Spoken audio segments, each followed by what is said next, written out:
Hey everyone, good afternoon. So we'll start in 3 minutes. Everybody, if you're here, just type say your name and where you're joining from in the chat room. Let's introduce yourself in the chat room so that we can kick off. So in 3 minutes we'll be live with the program.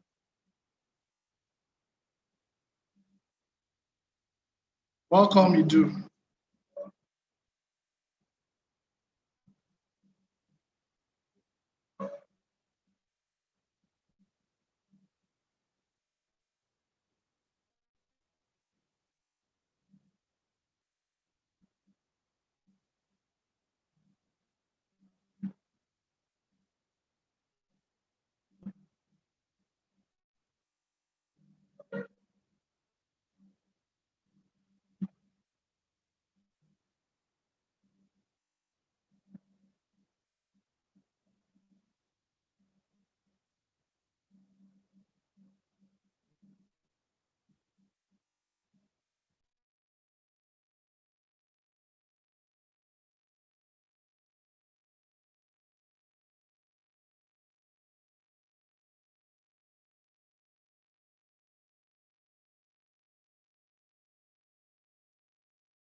Hi, good. Okay, so I've been talking since and and my mic was mute. Oh dear, apologies everyone. Okay, so I said yesterday, I wanted to just give a highlight of yesterday. Yesterday we had conversations and we identified that we need to revitalize the traditional leadership institutions in Oguta because we need structure in leadership for interventions to be a lot more sustainable. We also agreed that OCDU needs to be revitalized. Specifically, OCDU needs to be politically neutral in its leadership in order to serve us very well. We also said that we would need to explore an option to have set up a trust that would help make interventions sustainable. Once again, welcome to Reimagine Oguta, a development conversation by Oguta indigenes and their friends from all across the globe. I just like to highlight a few of the grounds. We would let you speak, but because the program is designed as a highly interactive and engaging conversation, we would require you to make sure that your video is on when we allow you come in to speak, okay? And then if you need to speak, you would need to use the raise hand feature on Zoom to indicate that you want to make a contribution or you want to make ask an in-person question, right? Otherwise, all questions should be use the Q&A feature to ask for all the questions that you intend to ask. Then the last but not the least is that you should help make sure that this conversation is very civil.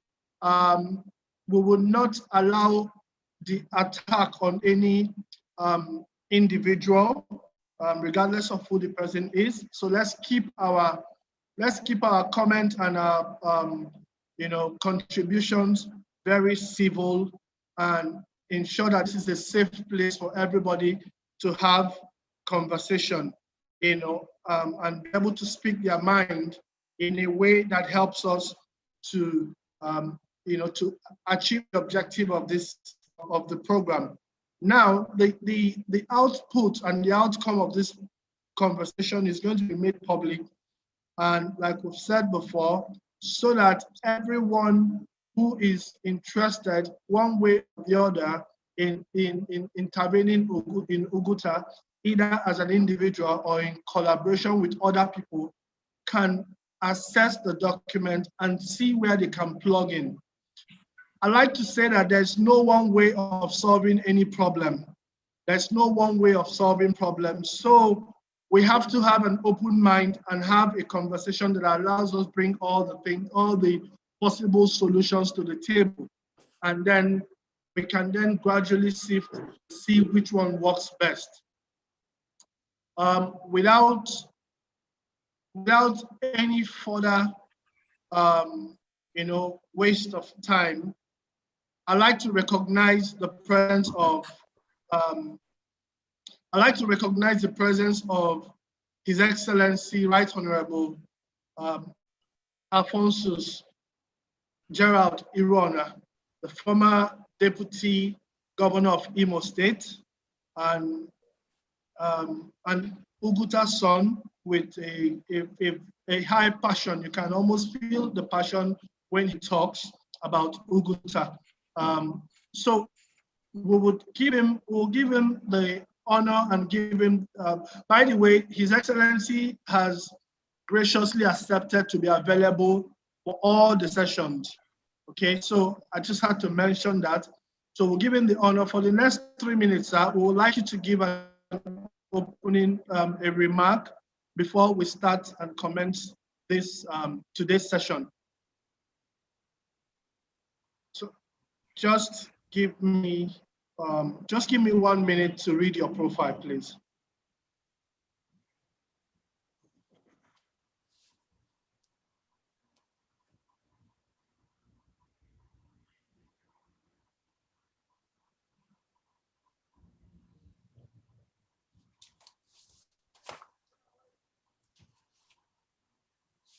All right. His Excellency Right Honorable Alphonsus Gerard Iron, chemical engineer and an accomplished Nigerian politician from Umayata village, Oguta. He served his people meritoriously at different levels, starting from the ward councillor and growing through the ranks to becoming Oguta LGA chairman, House of Assembly member, Federal House of Reps member, and later the deputy governor of Imo State under the Emeka Ihedioha administration. Your Excellency, you're welcome. Thank you very much.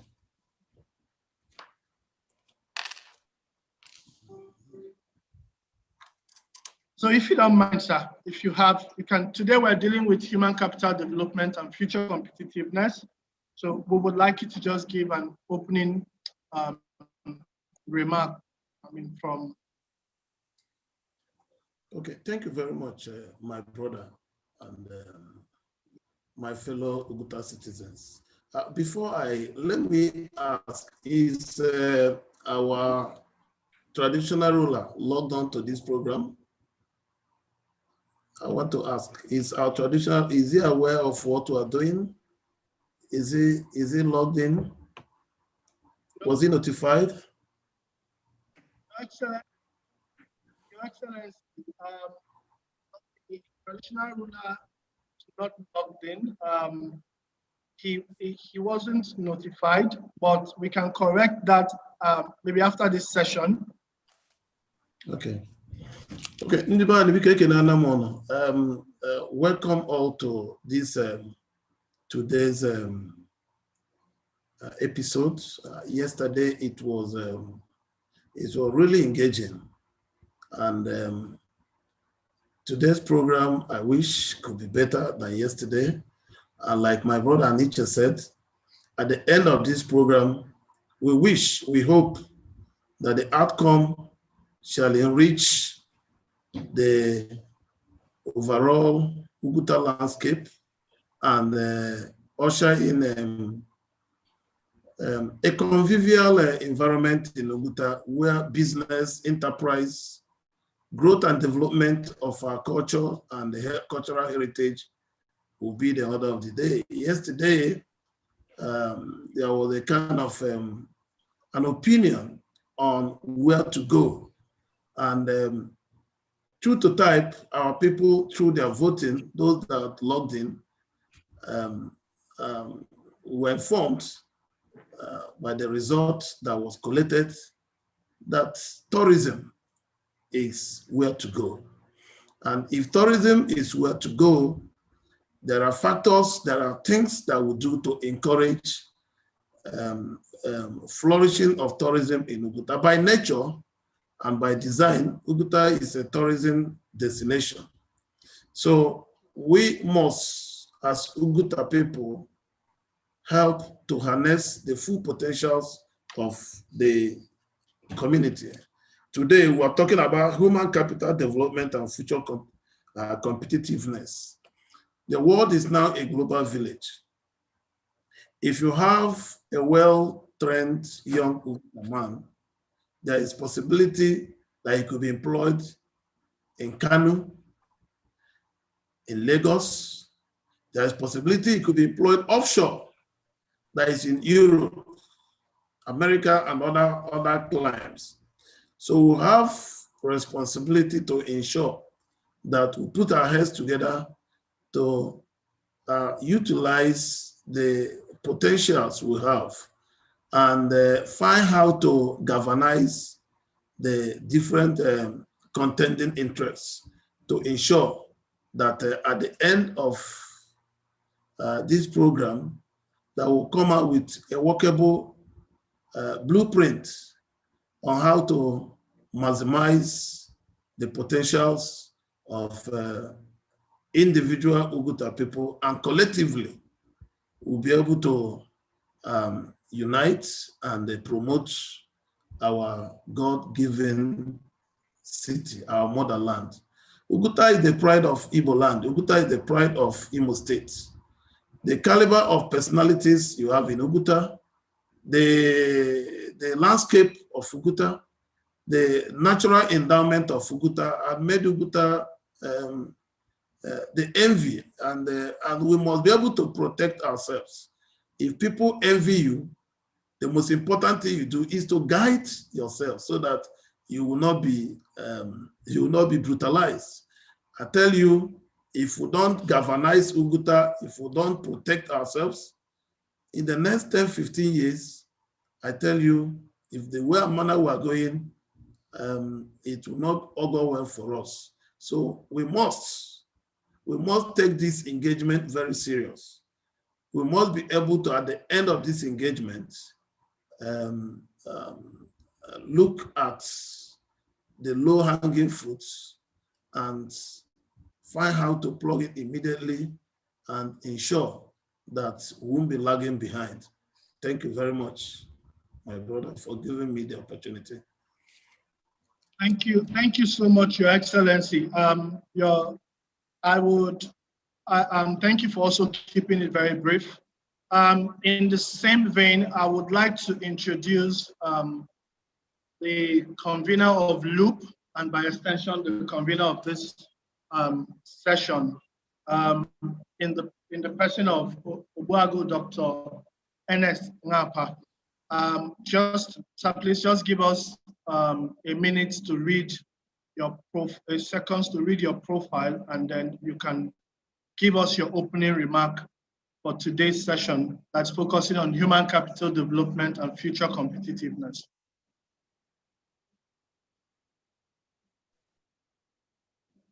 Yeah, thank you, and welcome everybody once again.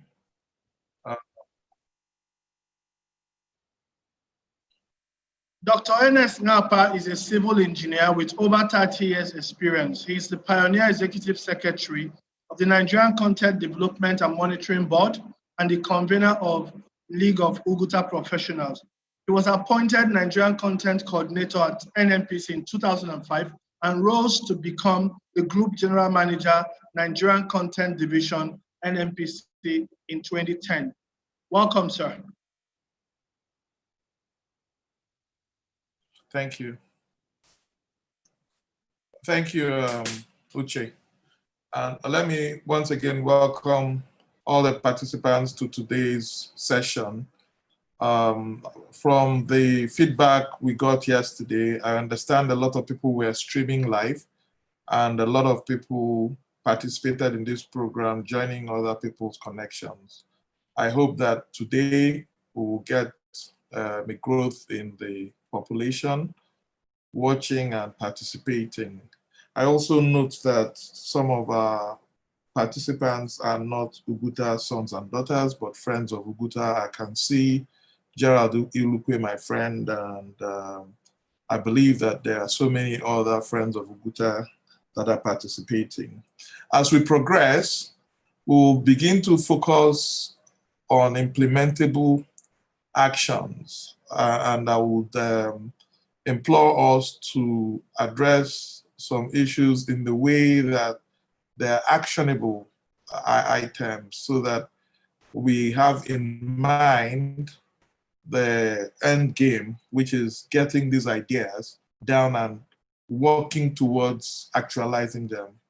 The issue of human capital development is a very practical and life-sustaining issue. So we need to take it seriously. We need to focus across the length and breadth of society and think of how to redirect our efforts in such a way that we are preparing our young ones and even the not so young for a future in the global community. The world is changing.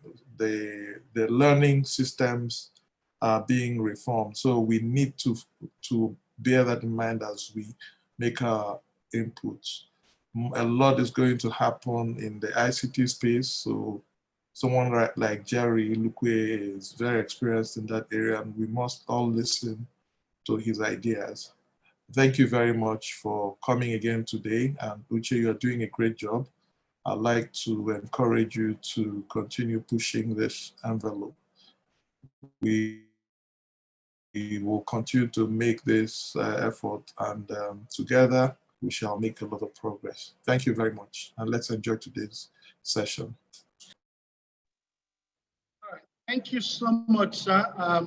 I appreciate your talk and also for keeping it very brief. We're going to just go straight and take our presentations, pending when Professor Afam joins us. Professor Afam is yet to join us, but let's hope that he joins us as quickly as possible. So, if you're ready, we will take your presentation immediately.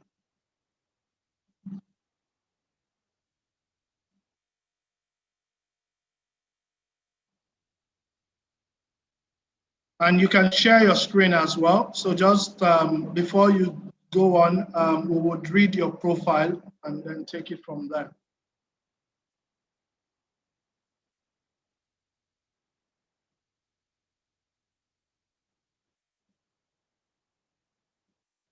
So Dr.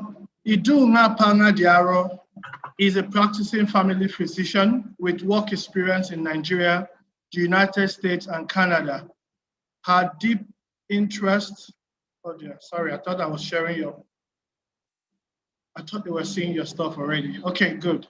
So Dr. Idunga Diaro is a practicing family physician with work experience in Nigeria, the United States, and Canada. Her deep interest in public health and access to care for the underserved informed her choice to always work in an area of need across the family medicine spectrum. She's the founder of GSCAN Group and Health Shift Drive International. GSCAN Group is a resource organization powering intellectual property and processes such as health records, telehealth, and other applications, helping organizations achieve solutions in industry, society, and consequently the economy. Health Shift addresses poor access to healthcare and has pioneered GSCAN's Rural Health Access Project, a capacity building model for affordable, sustainable rural health centers with satellite potential. And Idu is behind the revitalized Catholic Mission Hospital in Oguta.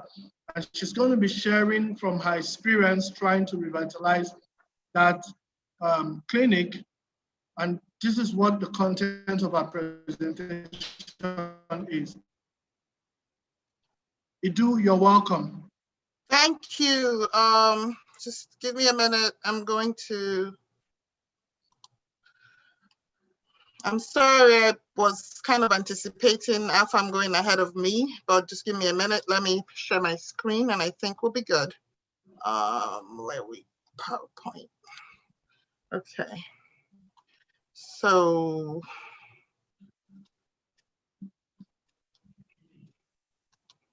okay. So share screen. Right. Can you guys see my screen? Okay, good. Yes, so you can see my screen, right? Can everybody see my screen? Yeah. Good. All right, give me a second. Let me pull. Yeah, I'm trying to get the, oh dear. This is crazy. All right, that's not good.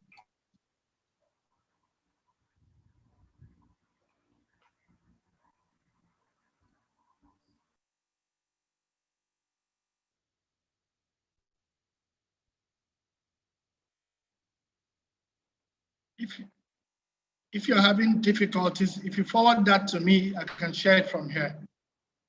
No, I'm not having difficulty. I was just anticipating starting in 30 minutes, but that's okay. You guys can see the screen I want you to see now, I believe. So you can see. You have to share again. Oh, okay. I stopped sharing.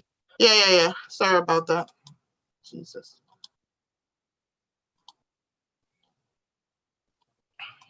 Go back to share screen. Go back to.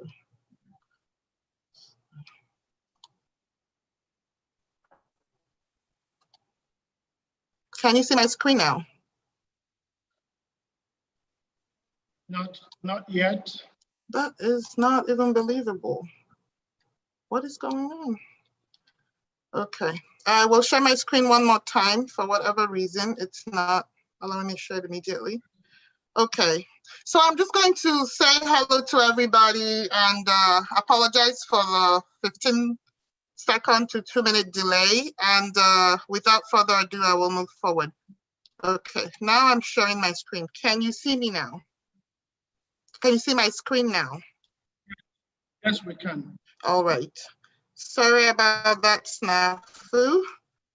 So let me put on the slideshow so we can move on. So I'm going to talk really fast because Uche is making me put a 30-second, 30 minutes talk into 7 minutes, and I'm going to stand on protocol to save time. So good evening, ladies and gentlemen. So today's topic is rural healthcare gaps and a way forward. And it is Oguta, but this is really adaptable to all rural areas in Africa, because even though we're not all the same, but it's adaptable. That's pretty much it. I want to say something before I go forward. If you don't remember anything else that I say, just remember that 8 out of 10 people in Oguta, when they are sick, they are going to go to self-medication and alternative medicine before they come to the hospital. So we use cliches, they're very cheesy, but we keep using them because they're true. If you're not feeling well, it doesn't matter how much you have in the bank, you'd rather give it up to get your old self back. And the measure of a society's greatness lies in how well she treats her citizens. And this is really important because health is one of the central points for that. So what are the predictors for why people choose to go where they go? When people have a choice, they like to go where they're by loved ones. They would like to go where they're not going to be shot if they come out of their door, so security. And they want to go where they can make a living, earn an income. Just as Uche rightly said yesterday, you have to have an economy before you talk about computers or education. With that income, people usually want to have a place where they sleep and accommodation, then they want to eat. And after that, really the next thing is health, because if you're not healthy, you're not talking about going to school, having fun, and other things. So rural health is important because 55% of our national population are rural dwellers. There used to be more, but because of the urban sprawl, that's less now. So the indigenous dwellers cannot thrive if you don't give them proper health care. They cannot go to the market, they cannot do commerce, and they're the backbone of our society, really. Well, we are looking at Oguta being a 21st century tourist haven. Well, tourists with spending capital, when you ask people to go to Nigeria, the first thing they ask is it safe? Do you have care? So if you want to know that you will get care if you fall ill at our Oguta Seaside Haven. As DGov rightly said, everywhere is a global village. There's nowhere you can't get to in the world within 36 hours, which is way shorter than most incubation periods. Look at COVID and Wuhan. There's nothing like a local infection. It wouldn't have bothered us 100 or 200 years ago, but now what affects one can affect all. So we have to be thinking globally in terms of health, not just rurally. And then the big mullah. I want you to picture how much money is sent from Lagos, Aba, Port Harcourt, diaspora to Oguta for relatives to go outside Oguta to get care. Now try to imagine that money being retained in Oguta, our healthcare dollars being translated into the Oguta health economy and spilling out into other areas.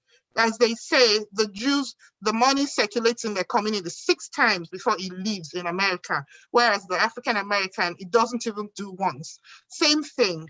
If you now pull it further out and go to the diaspora and think about how many times people are sending money to family to take them to Aba Onitsha. If we had something like General Hospital Oguta, nobody will be thinking about Aba Onitsha. You'll be there, and that will create an industry all on its own. So it's super important. I'm going to breeze through this. The levels of care, starting from the most specialized, the liver specialist, down to the primary care, which is really where you have rural cottage hospitals, clinics, primary health care centers, rural health kiosks. These are all subspecialists, so I'm just going to leave that alone. Diagnostic centers, you have to have diagnostic centers for every level of care. And then you have complementary medicine, the homeopaths, the chemists, the dispensaries sometimes kind of overlap both. I heard Uwagana say that yesterday. I'd forgotten about dispensaries. Traditional birth attendants. So this is what you have in terms of care. Now, what are our gaps? I want to say to us that allopathic medicine, which is a Western medicine that I trained in, will give 20%. That 20% will take care of our people. 20% of our people are taken care of by allopathic medicine in Oguta, and 80% is cared for by complementary medicine.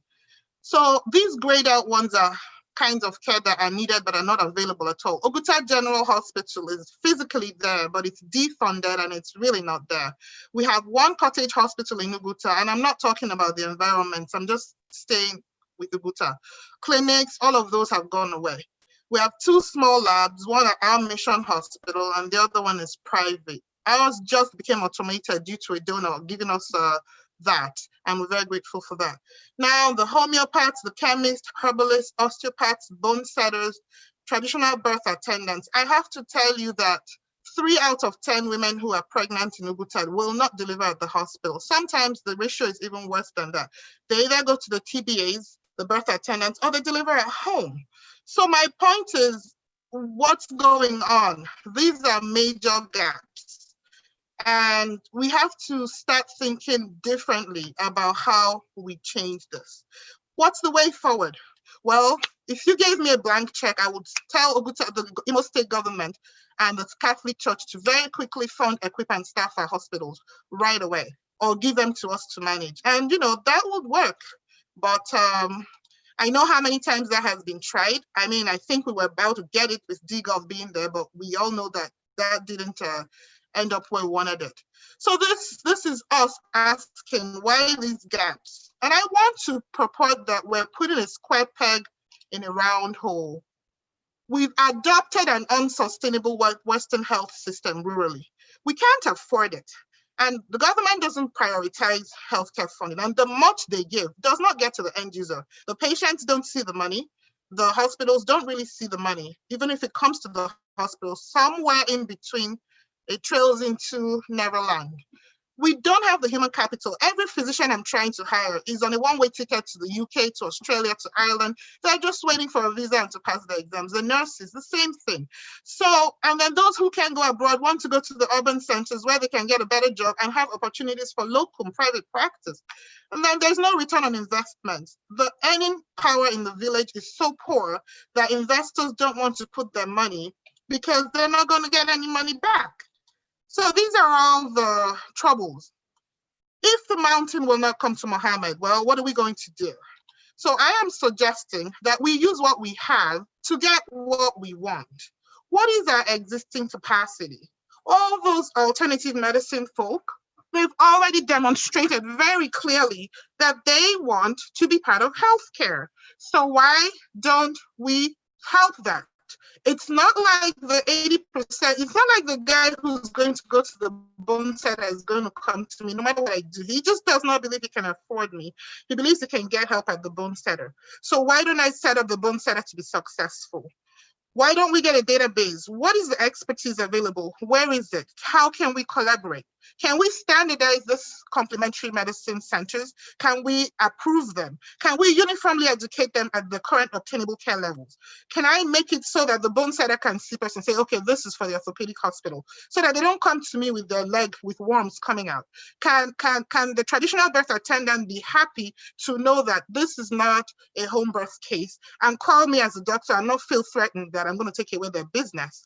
And then the patient doesn't come with a dead baby or a dead mother, and reduce maternal child mortality. So as far as networking, there are so many little places in the LGA. Why don't we find out what little mushroom hospitals and centers are there, and then make them subspecialize in certain things that are fairly simple, and then know where to go for what. And then why don't we engage a PPP for social enterprise ROI to go to the next level? So the public-private partnerships here are important because the social entrepreneurs do want money, but they are looking at value over money. So they're mission driven, and then that translates to money. So you're not under so much pressure to turn a profit as to deliver the results. And that's a possible way to go. So I'm not just talking about this because of a theory. This has been a passion for me. Community medicine was my favorite elective in medical school. And I always knew I was going to have something to do with community medicine. And after multiple tries, I kind of understood that the only way I was going to get this done was to put in something without expecting anything back. Trying to get people to train, nobody goes back home after they come out here. So instead of brain drain, we have to look at a concept I call brain fill, building capacity. And I think some people call it local content, wink, wink. So Sacred Heart Catholic Hospital, Oguta, after looking at all of the places we could work, we figured out that the church was an institution that is long lasting. I don't have to be there personally. We can work with them. So we approached them after, by sheer providence, we had donated, my family had donated a diagnostic center there. So we approached them after that building had lain fallow for about over a year and said, let's put in a primary health system in here. It resulted in their asking us to actually take over the maternity management along with the primary care. I put this up here in recognition to this young man in pale green, in white, actually, white coat next to the Reverend Sister. That's the first doctor, the NYC doctor that built up this practice. He's long moved on, but he was a foundational person. And this was our first drive about 3 months after we started. So these are good memories. So what did we see in 2016? Because we started in 2015, but 2016 was the actual kickoff.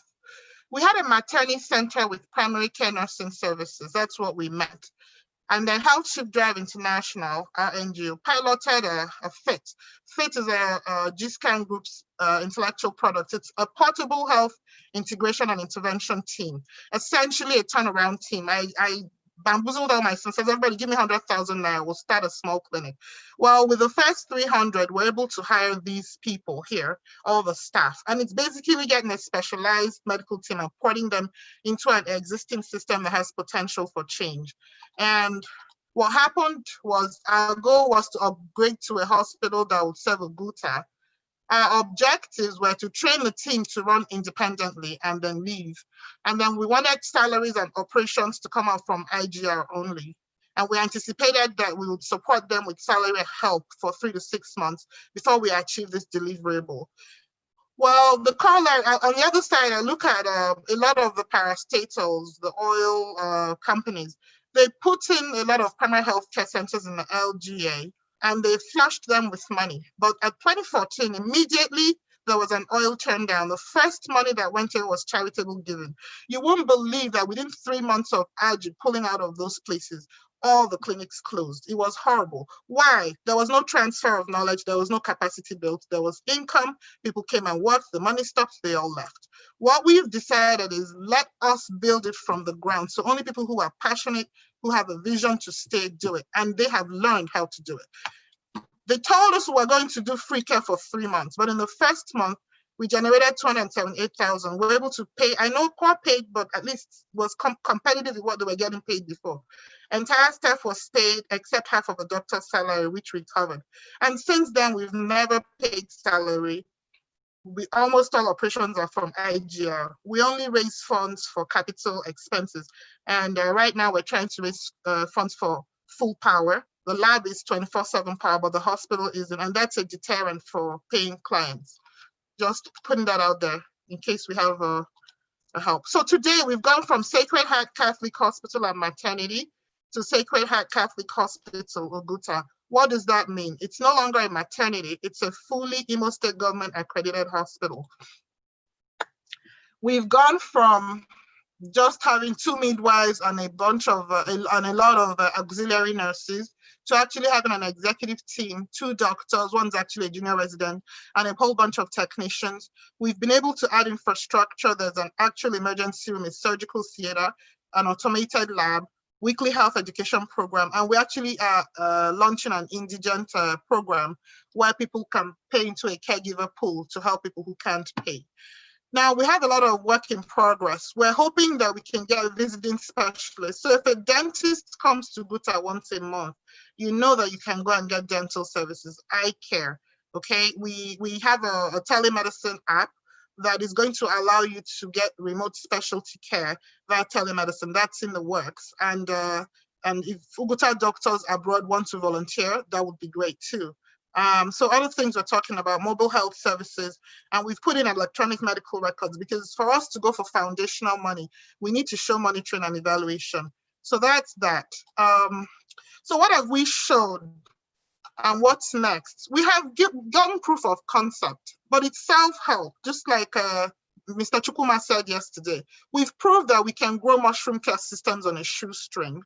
We can provide basic care to our indigent patients and our local patients in our locale. And actually, with a little bit of funding, we can attract paying clients. And that's the bridge we're at. We know that people who never had any option can come to Sacred Heart. Some people who have a little money come, some pay, some owe us. But what we really want is, let us make the place to the standard that people who actually can afford to go to Onitsha, Lagos, wherever, will choose to come there because it is good enough for them. They won't say there's no light, the place looks dingy, this, that, and the other, you don't have enough doctors. That's our goal, that everybody in the Oguta metro area will pick Sacred Heart over other hospitals up until the time that we get General Hospital going. So now, moving from this mom and pop shop that we've done, we've got proof of concept, but that's really not the point. The point is, how do we get the multiplier effect? How do we move from this one thing to systems? How can we involve the political elite? How can we get government, foundation, policymakers' attention? And for today, how do we get rights-based citizen attention? And I kind of stole that from Mr. Chukuma's talk. It's not just about a bunch of us who have a pet project in Sacred Heart. This is our right, healthcare. We are an oil-producing area. As Rebecca Okosa loves to say, why is the government not doing this for us? We are an oil-producing area. So yes, we can sort of do the model, but it's not about the model. It's about how do we get the big guns so that this is written into policy, so that every nurse in Oguta LGA, Imo State, knows the same thing. How can we use technology, webinars, to educate them?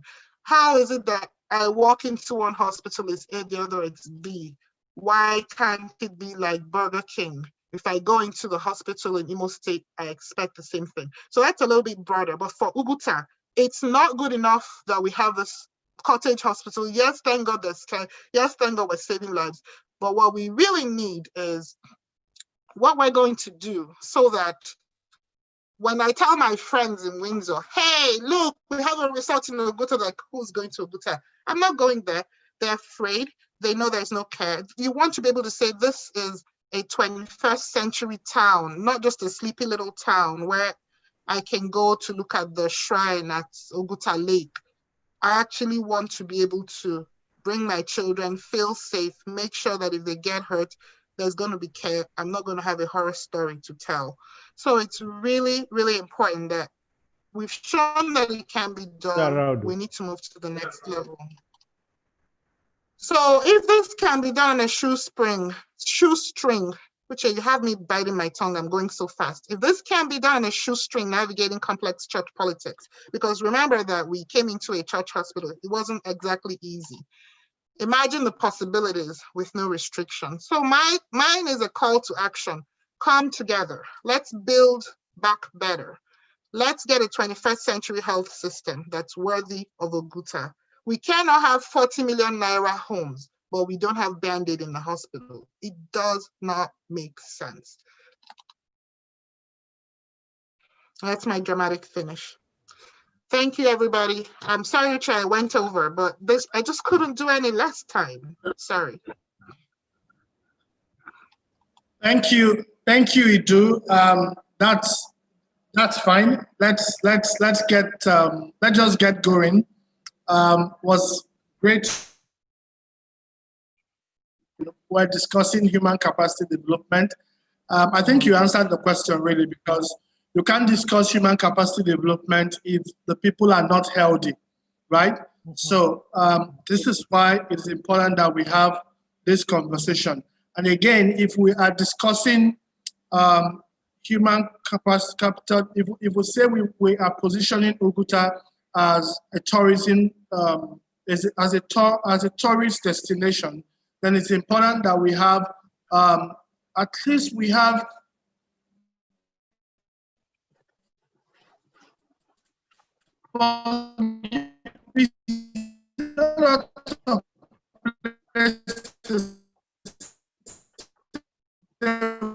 we have first class medics should be able to actually come to Oguta and get treatment. I mean, or to dream about. Professor Afam stepped in. So Professor Afam, we're going to give you the opportunity to make your presentation. So just give us 1 second so that we can read out your profile. We'll read out your profile now.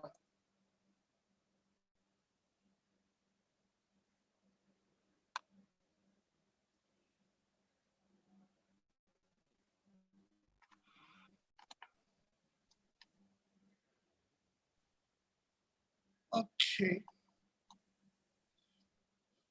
Professor Afandi Anene is a professor of fisheries at Abia State University, where he has been involved in teaching, research, and community service. He is also a consultant environmental biologist. He also serves as external assessor to, and has over 50 publications in learned local and international journals, and a member of many professional bodies. Professor Afam, welcome to Reimagine Oguta.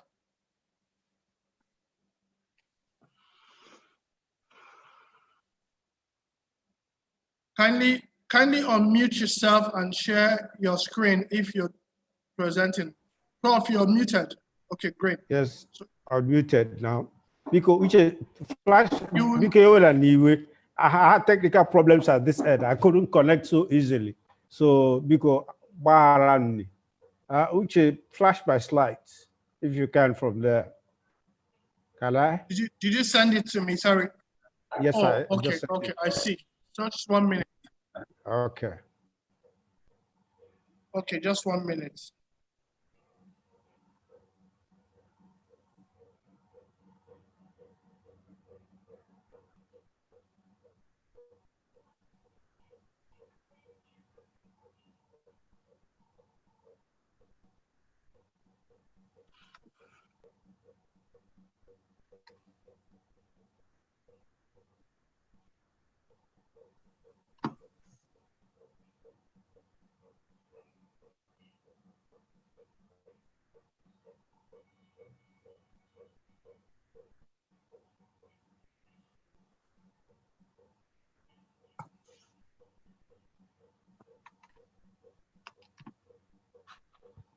All right, Prof, the slide is on now.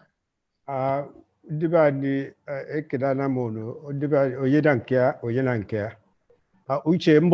conscripted me into this business, and I thank you so much. I thank all the listeners. First, the challenge in front of me is the state of the community education. I'll skip the issue of facilities, health facilities, because Sidu has just brushed through that. But let me just talk about health education facilities. Slide, next slide, please. Uche. There are two conceptual definitions in this case. One, that of education, and that of intervention. I'm sure all of us know exactly what education is all about. Basically, human capacity building in a trained and an organized environment. Intervention, as far as this presentation is concerned, is a deliberate and targeted actions that are instituted by members of a community, either individually or collectively, to improve standards. And in this case, we are talking about standards in schools. What are the schools we have? Next slide. Next slide.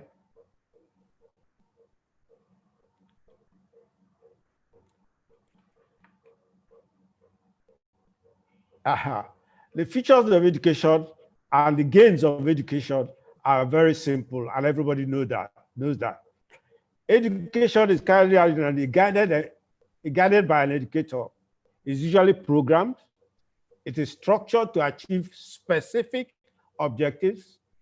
The process is very conscious of the age of the receiver. It has a capacity of the individual to cope with in the predetermined objectives and of the process. Then the gains are very simple. It helps you to acquire skills. It helps you change your beliefs. It helps you change your thought process. It patterns your behavior. These are things you acquire when you go to school. Basic things you acquire. Next slide, please. How many schools do we have in Oguta? Basically 4 primary schools and 4 secondary schools. The third one, so mentioned, I think is moribund, it's no more in existence, but we have 4 primary schools: the Oguta Primary School, the Oguta Central School, the Oguta Town School, and the Girls Primary School. At the secondary school level, we have Priscilla Memorial Secondary School, Trinity High School, and Assumpta Girls High School. Obiako is now history. You and I know that. Next slide, please. What are the challenges facing schools? We have a litany of challenges facing schools in Oguta, but I've just itemized 4 of them, 4 items, basically. 1, decayed.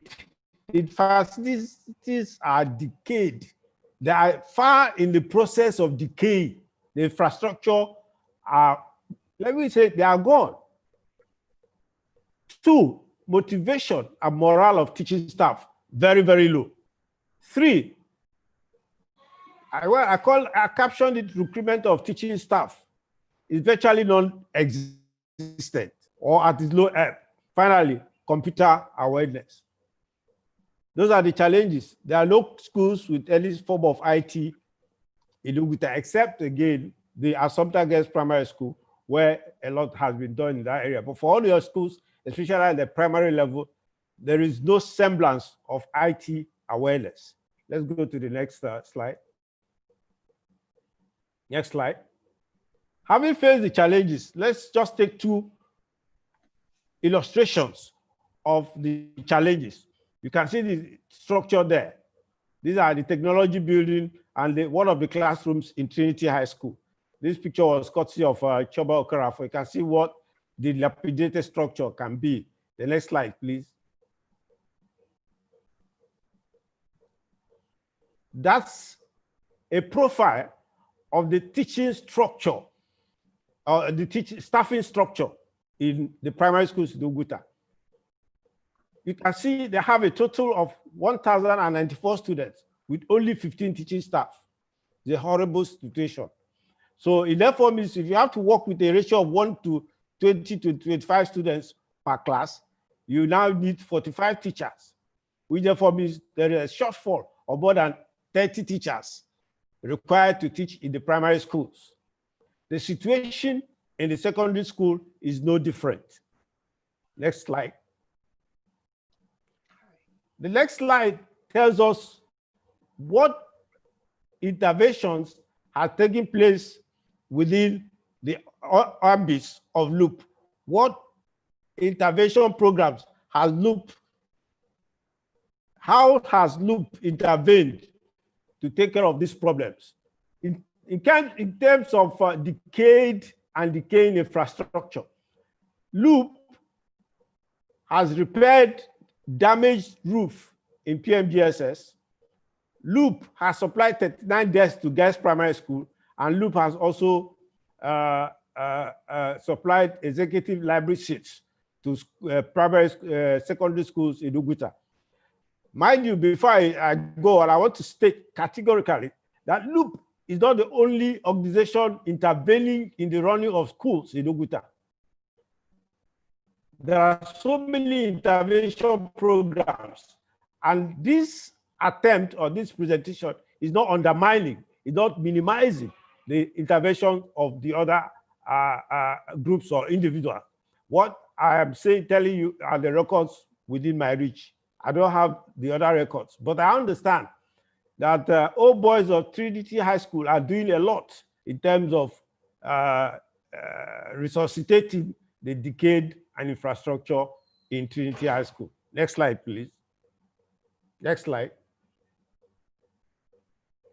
Look, has, in terms of motivation and morale of teaching staff, we have run 4 programs. We've sent teachers out to Lagos on a 3-day international course. We came back, we organized a teach the trainer programs, which those teachers we sent to Lagos came back and we taught teachers on ground on how to, what the experiences they acquired in Lagos. In recent times, Loop has also engaged 15 teachers to help teaching of pupils in the primary schools. And I can also remember there was a time we engaged a teacher to teach physics particularly and mathematics in Trinity High School and PMSS. Next slide, please. Next slide. Yes, again, this is a recruitment of teaching staff. We have recruited, just in recent times, we recruited 15 teaching staff for the primary schools in Oguta. Next slide, please.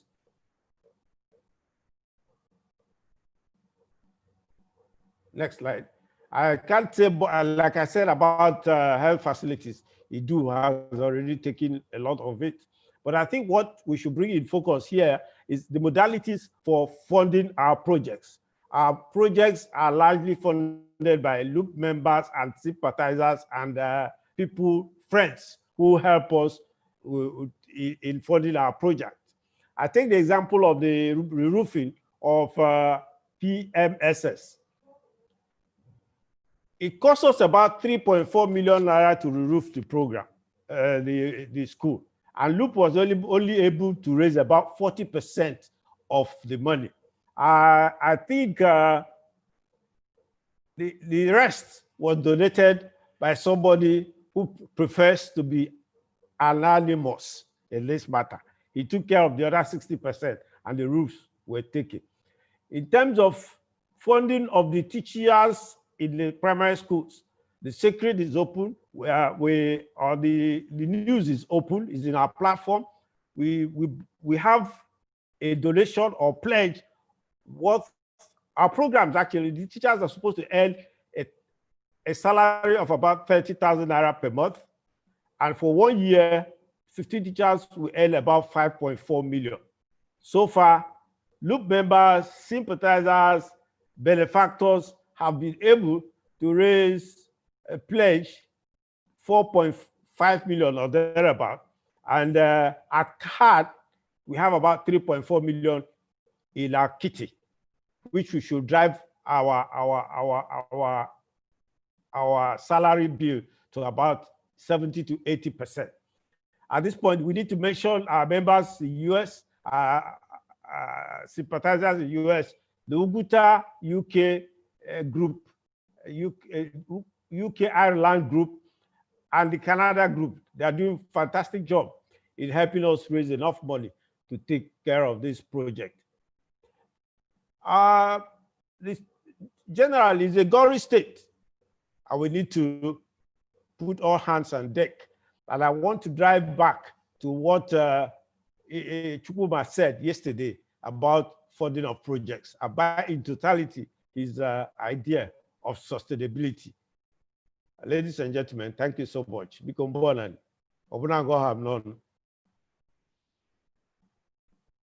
Thank you very much, Prof.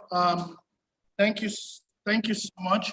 I believe that in due course, people are going to make contributions to the whole idea of how do we do this, make these interventions sustainable. These are conversations that we need to be able to have. Can we continue to, tax people to contribute money going forward as it is? So how do we make them sustainable going forward? So these are conversations that we should be able to have here. But the next person I'm going to bring is like I said in the beginning, is my boss, and he's also a friend. He's taken so much pains to join us today, and I like to just say that it's so much sacrifice for him to join us today.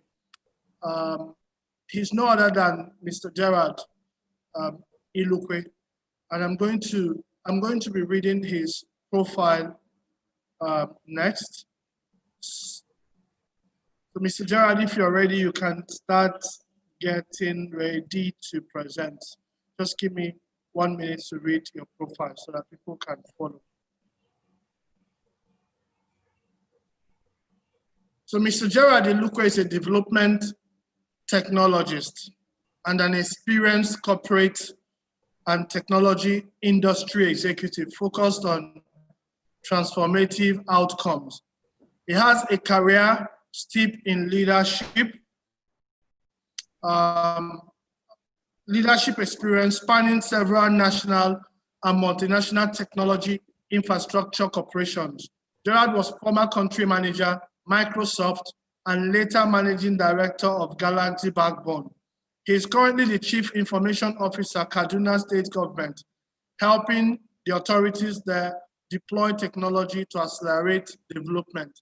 And Gerard will be speaking about how we can utilize technology to accelerate some of these conversations we're having today, like Idu suggested in her presentation. Please, Mr. Gerard, welcome to Reimagine Oguta.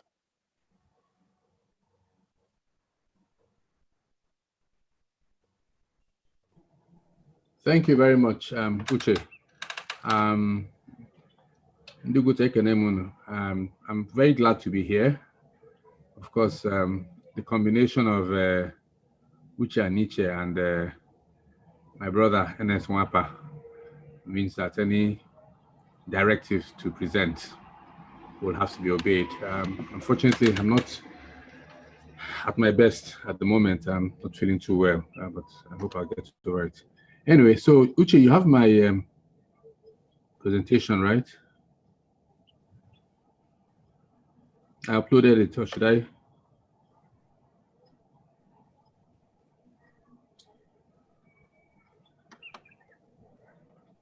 Yeah, can you hear me? Uche, you're muted. Sorry, I didn't hear you, sorry. Uche, I said you have my presentation, so can you put it on the screen? Or should I do it myself? Okay, let me just do it. Okay, so let me just, you can go ahead and do it, please. Go ahead and do from your end. Yes, okay, can you see my screen? Yes, we can. Okay, this is not going to take a long time. And I'm very happy that this presentation is coming after the first two from Idu, which was very, very, very, very topical, and from Prof as well. Basically, we're talking about human capital development. Now, I want to take it from the technology end because technology is the underpinning of some of all the stuff we're trying to do here. So it's very simple. I have about 3 or 4 slides. It's all about broadband, okay? And everything else below here is what we've spoken about, even starting from when His Excellency, the former Deputy Governor spoke. In terms of entrepreneurship and financial inclusion, It's no longer something that people expect that because they're sitting in the remote areas, in the rural areas rather, rural or semi-urban. I wouldn't really call Oguta completely rural, more like semi-urban, that they are cut off. And of course, education. There is no reason why the child in Oguta who is taking JAMB should not be able to score as high as the child that went to Loyola. You know, they really have to have equal access to the opportunities. Healthcare, I won't talk too much about. Dr. Wadera has spoken very clearly about it. I put in security because, you know, as Uche just said, for the last 14 months, I've been in Kaduna, and in Kaduna State, security is a big deal. But I don't think there's any part of Nigeria that can afford to let its guard down on matters of security. And of course, governance, simple, basic governance, that is the interaction between the state and the citizens and the state and businesses. You know, everything is underpinned by broadband. So our question is, what can Loop do to bring broadband to Oguta without, you said this is all about self-help, without necessarily having to depend on the state government or the industry. So the first objective for you to achieve everything in the preceding slide is to ensure full 3 to 4G broadband coverage of Oguta land. You know, every part of Oguta must have 3 or 4G. But what does that mean? If you look at your phone, sometimes you see you have E or 2G. And that means at that point in time, you can't do data. Okay, so you're limited. 3/4 of the only thing you can do at that point in time is voice. You know, what can you do as the League of Oguta Professionals? You can actually act as a sponsor and facilitator. To the best of my ability, I don't know what, I know the last time I was in Oguta was about 2 years this month, and we didn't have any data coverage, it was just voice, and it was very patchy. So you can actually act as a sponsor and facilitator. To the best of my knowledge, a base station costs something of the order of 28 million naira, thereabouts. Now, you can do two things. You can either build one, or you can enhance one that is existing to make it 3-4G capable. So what typically happens then is that you're working with the infrastructure providers, IHS or American Towers, and you actually pay them directly. When they do that, then the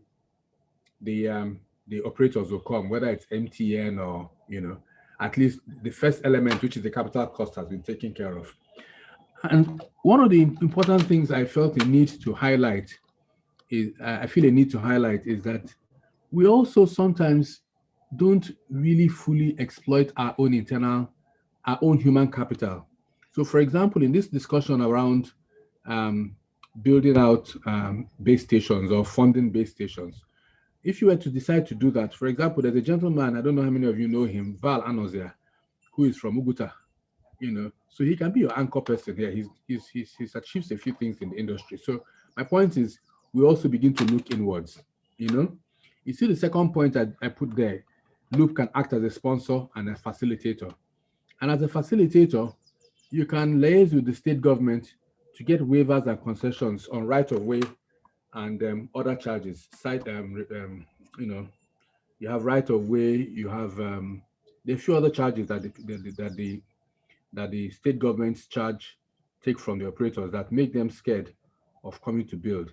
So, I mean, unfortunately, like Dr. Idu said, deputy governor is not there, but I'm sure there are other people who can wield some influence and say, look, it's on a case-by-case basis. You can give these people waivers to come in, you know. And once you do that, you begin to focus on educational and healthcare institutions and also communal facilities, you know, where you make sure that broadband is available, okay? Then you know, so we can go back to the same slide before, where with broadband, we're now talking about commerce, okay? And I should have added here, because we're talking about Oguta, tourism, okay? It is so much easier to come to any of the wonderful hotels in Oguta, knowing that you're not cut off, that you can actually be online wherever you are, you know? And of course, education. But these are the These are the building blocks that have to be in place before you talk about anything else. Now, so I'll just go a little bit deeper. So with financial inclusion, you can do micro lending schemes and things like that that are technology enabled, enable electronic payments, etc.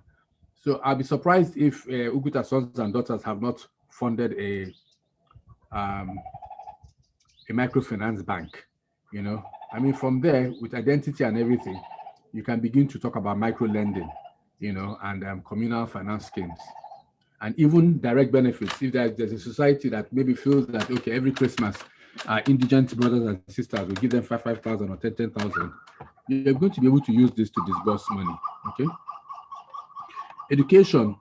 A lot of people come and drop computers in school, whether it is NCC or it is foundations or it is public spirited individuals. You don't get up to 40% of the value of a PC if you don't have internet access.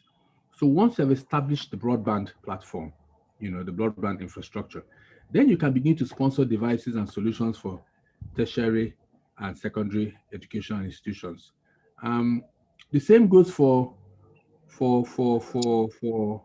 healthcare. Okay, you have the devices and you have the solutions. In the case of healthcare, Dr. Madero has covered it very well, and it's about, if I walk into a hospital in Oguta, maybe over the weekend something goes wrong, I have a fall, okay, and I sprain my ankle, am I able to get the same kind of, at least near the same kind of care as I would get, because the doctor in that facility or the professional in that facility has enough exposure to what is going on in the world of medicine through access to the internet, okay, to be able to have a sense of how to administer the first course of treatment towards my condition. Okay, I'm just speaking generally, but these are real situations. Security, we have increasing incidents of kidnapping and other crimes, and this can be tackled with communications, reporting, and community mobilization. Why this became, I use Kaduna again as an example. We had, okay, Kaduna goes beyond kidnapping. I mean, there are killings. And sometime last year, December, I think it was, or January this year, we had a situation where 51 people were killed in a village. And one of the reasons that we put adduced for that happening was that they didn't have communication. So they were being attacked and they couldn't reach out to anybody, you know. And when they saw it happening, there's no way, they couldn't even talk to themselves, they couldn't talk to the outside world. So that is when this came to the front burner of our security initiatives. Okay, so it's the same thing, you know. People have to have, we're talking about people coming for Christmas or whatever and saying, is it safe? There has to be a sense of safety is in the mind. There has to be a sense of comfort. And one of those things that gives comfort is the fact that you can pick up your phone and call. Okay, so extending this infrastructure to enable voice connectivity in the very least, which is just 2G, is very, very key. So again, I repeat, we can go up and down, left and right, and talk a lot, but the key thing is to say, look, we have Oguta wired everywhere you go. You know, you don't need you don't need to travel 5 minutes or travel 10, 15 minutes to make a call or to go online. That's what it should be. Of course, governance is the last bit. Citizens should be able to access whatever government services are available online, including schools registration, agri platforms. I mean, there's a lot. I wish or people processing their tax clearance certificates. A lot of things we're able to achieve we've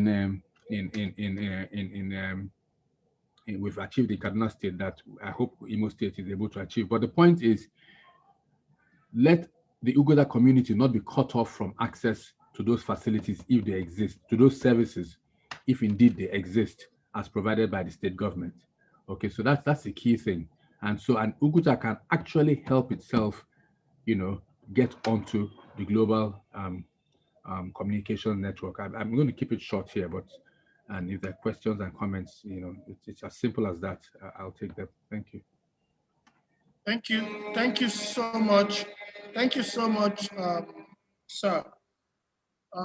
We would Of course, there's going to be questions, and there's going to be, we expect that you would provide additional answers after now.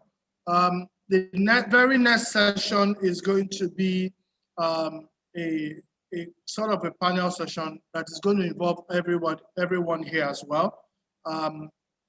Professor Faith Michael is going to be leading that session. So just permit me to introduce just two other people that will be joining, okay, three actually. So two other people that will be joining the, the panel session. One is Weruche George. Just allow me to read her profile in a few minutes.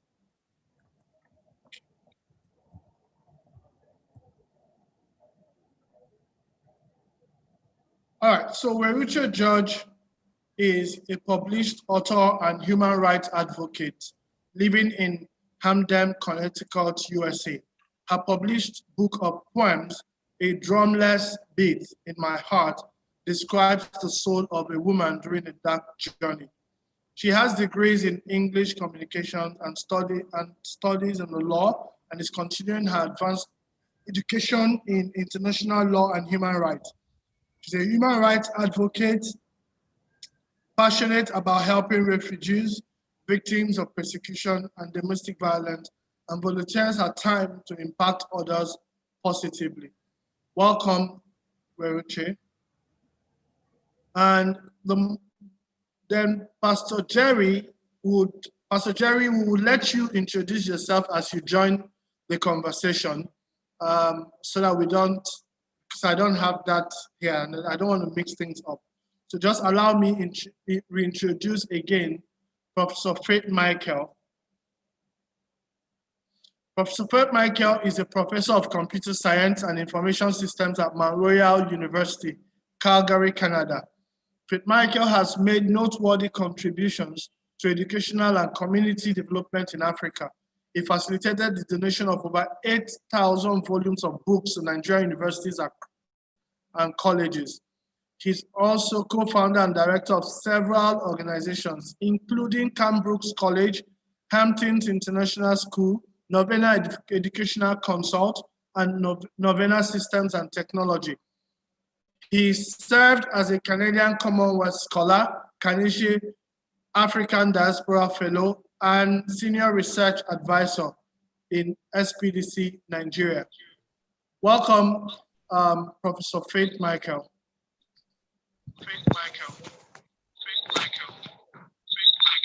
Thank you. Thank you very much. And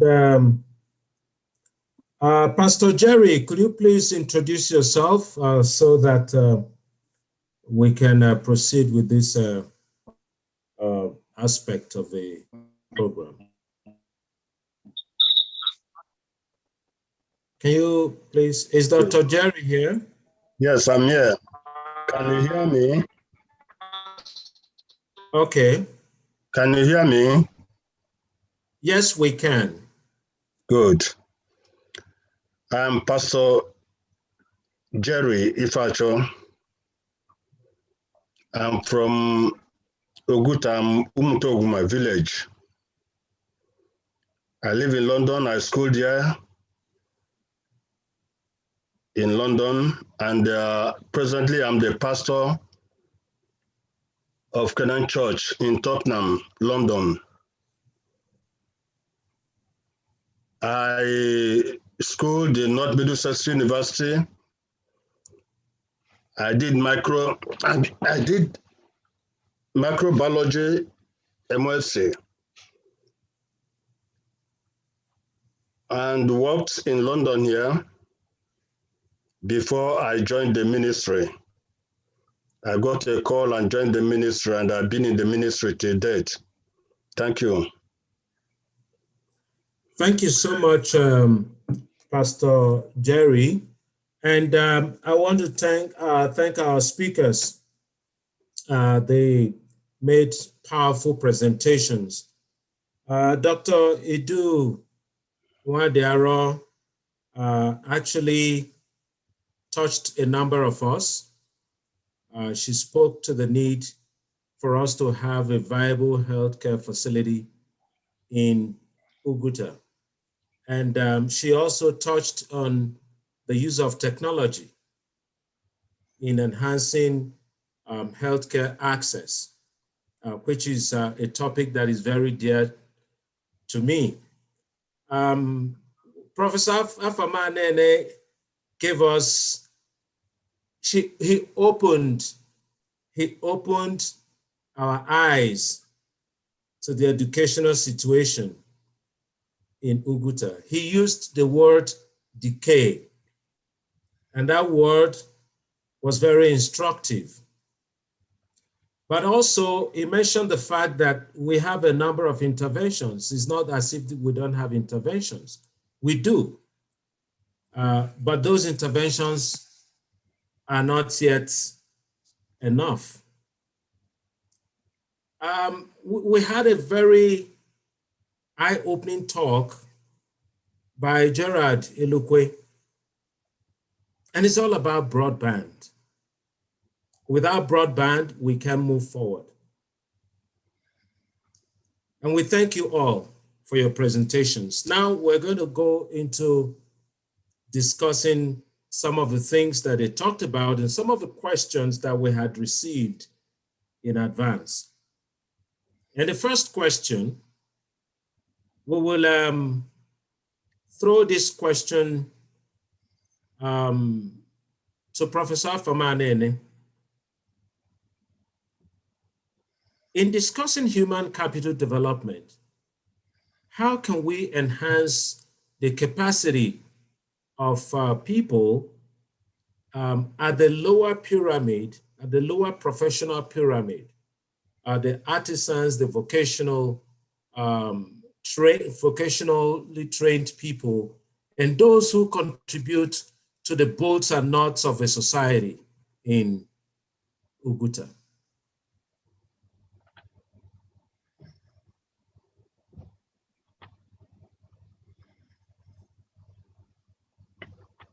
Professor Famanene, are you there? Please unmute yourself. And after you, I would ask Gerard Ilukwe to please chime in. Can you hear me? Yes, we can. First, the artisans, the educational structure in Oguta are presently constituted does not give any room for artisans. Most artisans, in fact, all of them, take on to artisanship after their educational career is truncated either at the primary level or at the secondary level. So if we need to capture them in human capacity building, we must create the institutions that will zero into their actions or their needs. We must fashion out an articulated program that will take care of their needs, either in welding, fashion design, trading, or any other thing. But presently, there is no such structured program for artisans. Thank you. I hope I've addressed your question. Did I? Thank you. Thank you, Prof. Mr. Gerald, do you have any suggestions for the development of vocational training in Oguta? Yes. Thank you. That's very topical, actually. That's TVET, Technical and Vocational Education and Training. Yeah, I think it's something which we kind of left behind in our rush to all be engineers and doctors and accountants and the rest of them. And technology plays a huge role. Again, there's a sustainability element there, which I think is something which, with a lot of content out there, you know, my presentation focused on infrastructure, because everything we need to do or we can do we can't get anything going if we do not have the right infrastructure in place. Technical and vocational education is something which Loop can actually sponsor, because it's sustainable. It's kind of barrier to entry is low, you know. Yeah, so I would encourage it very much, actually. Okay, thank you so much. I will now go back to some of our people on ground, and we'll focus on the Obuagu Ernest Nwapa. Considering all that we've heard today and the need for us to really advance our kids' educational endeavors, do you think that we need to prioritize technical and vocational education? And if we do, what should we do? How do we go about it? What are your thoughts? And from your experience with Loop, what do you think we should do going forward?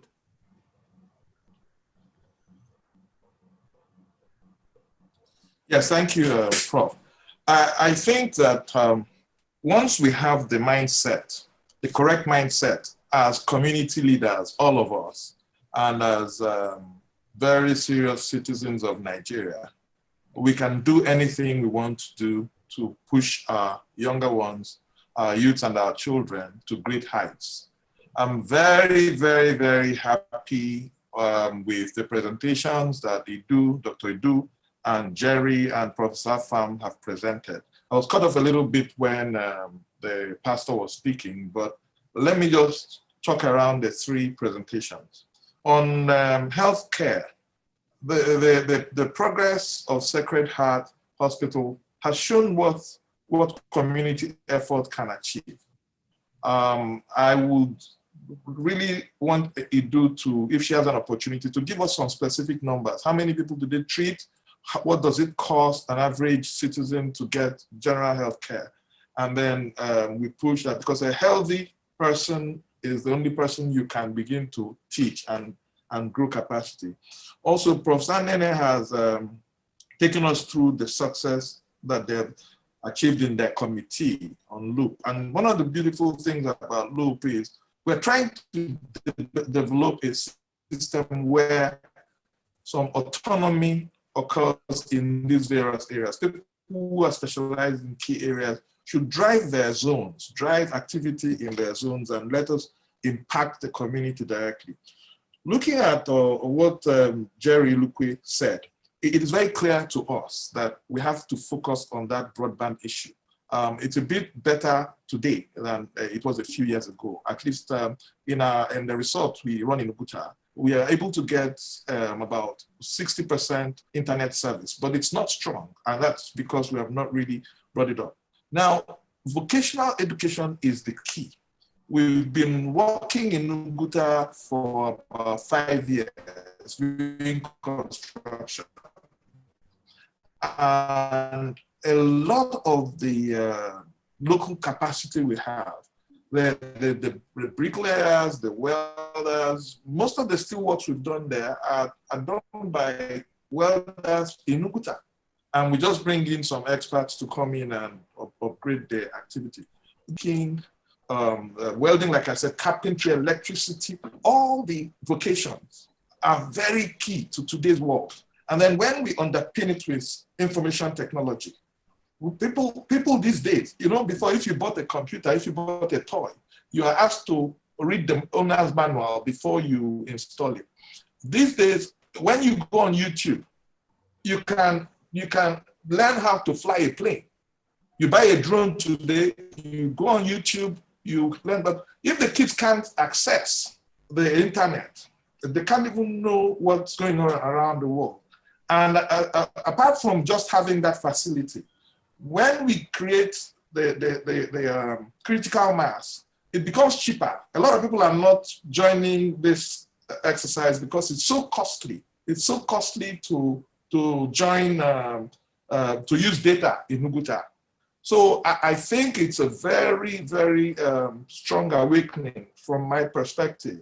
And I'm going to work with my team to see how we're going to coordinate with Unanya, Max Unanya, Vala Nozier, and Jerry Lukwe to see how Uche and Uche, we've been discussing this whole concept a long time. I've told Uche we will find a location for him in Oguta to come and bring some of his friends and colleagues, because they're doing this in other places. And it's a practical step. We just provide accommodation and get a few people to support with computers and things like that. And Uche and his team will move into Oguta and begin to get the children and the youth involved in these things. There's so much knowledge, so much capacity that can be built just by accessing the whole world. Individuals around the villages are logging in, they are watching DSTV, they're doing Instagram, but we need to institutionalize that activity. Thank you. Thank you so much, Oguago Ernest. This question,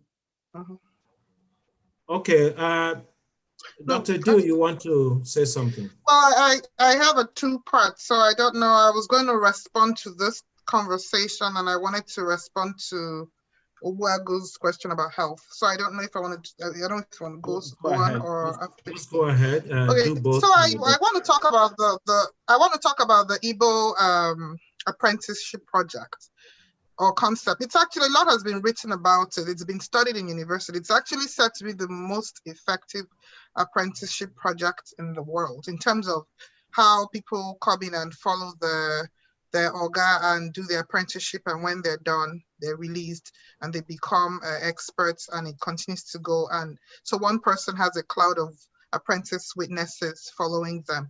And we've actually looked at a model where you could use this for technology. So if you get, say Uche and his people get 10 tech people, and those 10 tech people, we do a rebirth for another 10, that you have 100 people. And this is a 3-month cycle, and the 10 do, and all of a sudden in 6 months, you have 1,000 Microsoft Office engineers that know how to use that, or how to do basic coding, or how to build websites. So I'm not even just talking about vocational training. We can use that vocational training model for technology and very quickly turn people out. And I've talked about that with Oguago at length. We've even produced a model for it. So the thing I'm saying is that we can't even, we don't need to necessarily create a system for vocational learning. It exists. It's really harnessing it and putting it into, housing it and giving it some structure. But it's there, and they're all learning with it. So that's my part about TVET. Going back to Oguta Sacred Heart Hospital, I had so little time and there was so much to put in there. That's why I left those things out. But I do want to talk about communal giving and citizen giving. I have been trying to do what I'm doing in Sacred Heart Oguta for more than 10 years. I'll hire a doctor, tell him about his private hospital. The next 6 months, his hospital had gone down because he has to eat before he can do my charity work. The reason I was able to do this is because in 2011 was my mom's 80th birthday. And she said she didn't want anything. We should do something for the town and we should put it in the church.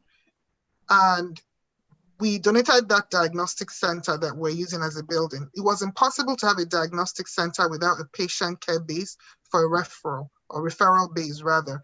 So why am I talking about this? One, I need to honor that, but more importantly, there are people in Oguta who can afford to do the same thing.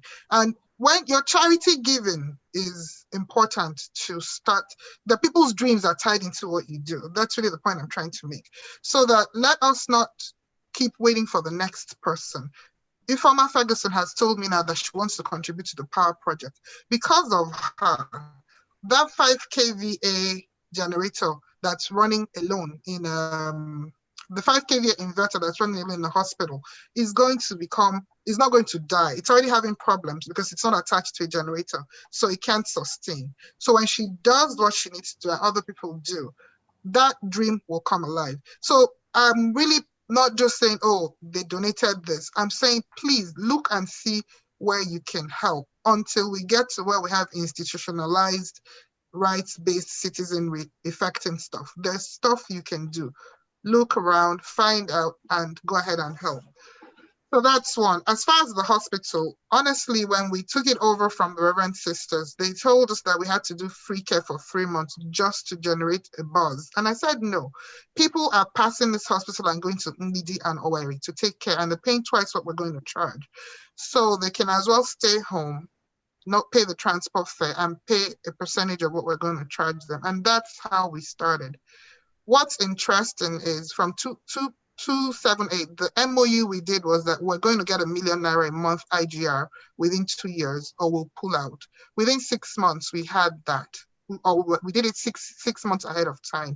Right now, they generate about 1.5 million naira IGR monthly, which is not a lot of money to many people, but it is giving them work. It's paying about 30 staff, and we're continuously growing, and this 1.5 million is despite the leakages that will occur at our system, people taking money or using it wrongly or not reporting income, or people going off and doing private practice. I can almost say that with the electronic medical records, when we're able to seal off everything, that they should be making 2 to 2.5 million a month IGR. And that will allow them to do some things. As far as patients, it kind of goes in seasons. Sometimes I have about 3 to 5 people on inpatient, and outpatient is 5. I don't think they ever do more than 10 patients a day.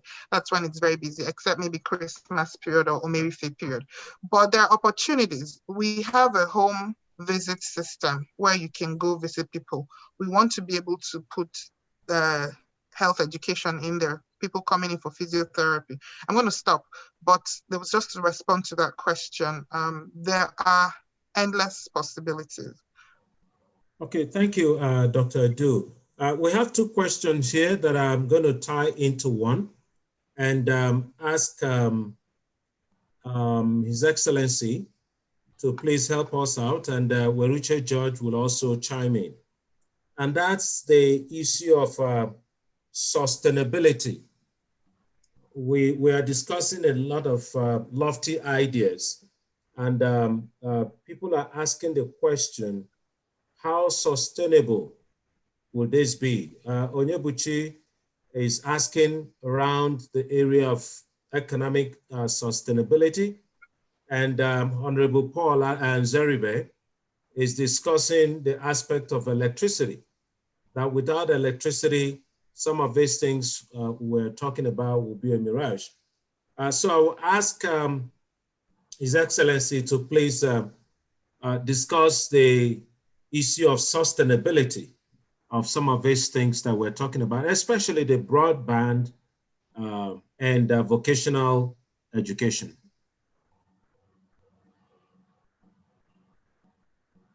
Thank you very much.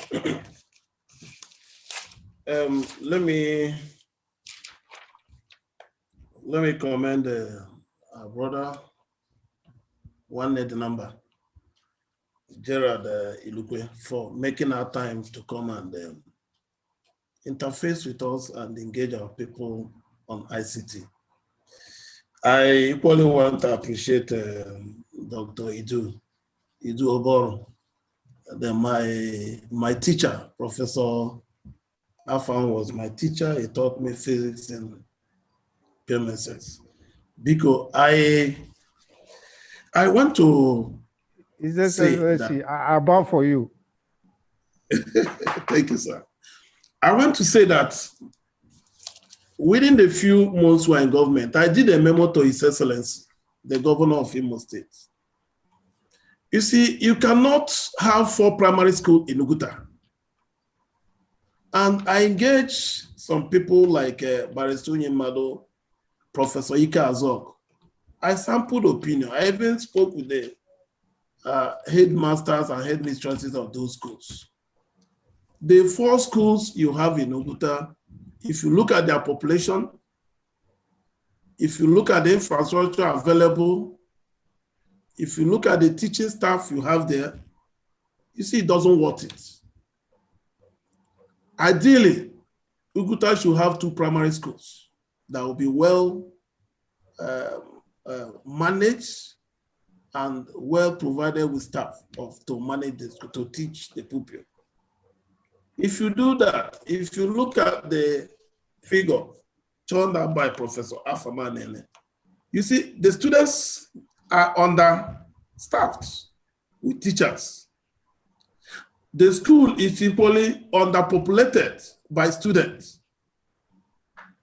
So if you take the aggregate of schools in Oguta local government, you see that in some communities, you have 2 primary schools and no more than 150 students. And then you have 4 and 3 teachers in each of the schools. So there must be a way to unitize some of the schools and make sure that they are well staffed and there is optimum student-teacher ratio in those schools. To me, that is history now, but to me, that is how to go and that is where to go. You don't just have primary schools without people in the school and without enough teachers to cater for them. Now, again, I want to remind us that Assumpta is mission school now, and our people does not have access to that school. We don't have free access to that school. The cost of admitting students in that school is so exorbitant that average parents in Oguta might not be able to fund their world schooling there. So you just have 2 schools, Priscilla Memorial Secondary School and Trinity High School. But again, this was one of the reasons I looked at. If you look at the population of Trinity and the population of PMSS, you will understand that Trinity is so low in the number of people there. Yes, there are infrastructural decay. How do you manage it? Can government run it? Can government improve on the infrastructure there? That was why I deliberately, with the effort of my colleagues in government, decided to get Imo State government to lease the school out as Federal Government Technical College. The essence remained that federal government will put 500 million within the first 3 years in that school. And within the first 10 years, they would have been able to build a permanent site. And by the time they leave, those infrastructures that would have deployed in Trinity High School would have been gain for us. Unfortunately, some of our people felt that, I don't know, for reason best known to people, people were instigated to write petitions, and the old boys I was meant to understand were instigated, were prodded to write that they don't want the school to be used as government technical college. Now you ask yourself, at what point will old boys determine for government? Despite the level of infrastructure you've put in there, all of us are aware that nowhere in all over the world, if you want to start higher institution, it must start in a temporary site. Those of us that schooled at Imo State University, we are all aware it started from Ngwa High School and Uturu before the permanent site at at the present Imo State University. Futo started at Federal Government Girls College. So this was one of golden opportunities we missed because people were being parochial and were being selfish. Now, you cannot run 2 secondary schools in Oguta. You cannot. And you'll be wasting money. A few years ago, I built some classrooms, 6 classroom block in PMSS. When we were in government, I was able to get 18 rooms upstairs to be sited in PMSS. As part of my constituency project, I walled perimeter fencing of Priscilla Memorial Secondary School when it became the order of the day to be selling government land, government school land. So I don't know how we are going to be funding this. I actually don't know how we're going to be funding the payment of primary school teachers. It is not sustainable. It cannot work. It cannot work. However, it is failure of government on the failure on the government part because primary school teachers are funded through local government funds. And you find out that most of the teachers, when they post them to Oguta, I take secondary school, they can't come to Oguta and Ohajebwema because of the high volatility of our areas. If they post teachers there, last month, a student carried gun. And they will threaten principal, threaten teachers. So when you post teachers to those schools, most of the times, from information available to them, they belong to an association called Nigerian Union of Teachers. And whatever happens in any part of the state, that is communicated in their platform. So in Oguta, it's alleged that that place is too volatile. So when teachers are posted to Oguta, most of the times they abscond and go and work their transfer to other areas. I experienced it when I was there. I had to personally engage the Commissioner for Education and make sure that teachers were posted. So we have a lot of work to do on the area of confidence building and security, and then Parents Teachers Association. Most of the things Loop is doing is supposed to be the work of the PTA, Parents Teachers Association, where the teachers, the parents will engage, interface. These are areas we are lacking. We have some parents that can help. We have some parents that can help. 2012, in Priscilla Memorial Secondary School, teachers who are students who are using block and Ovaltine container to sit down and write WAEC. It was so bad. So I donated 300 chairs to enable those in class 4 to write with chairs. So as a student, if you cannot have minimal comfort to write exam, so it is a big challenge. So it is failure on government parts. Government have not been able to manage the educational infrastructures. But as a community, we must be able to help ourselves. I've suggested and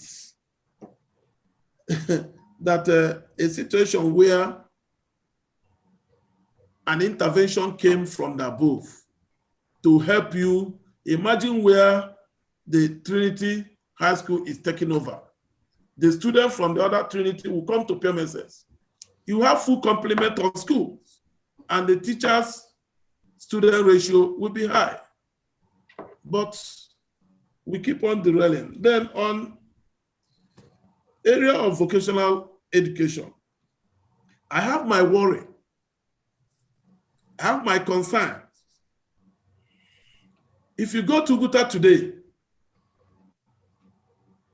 I can say that over 90% of the youth doesn't have anything doing.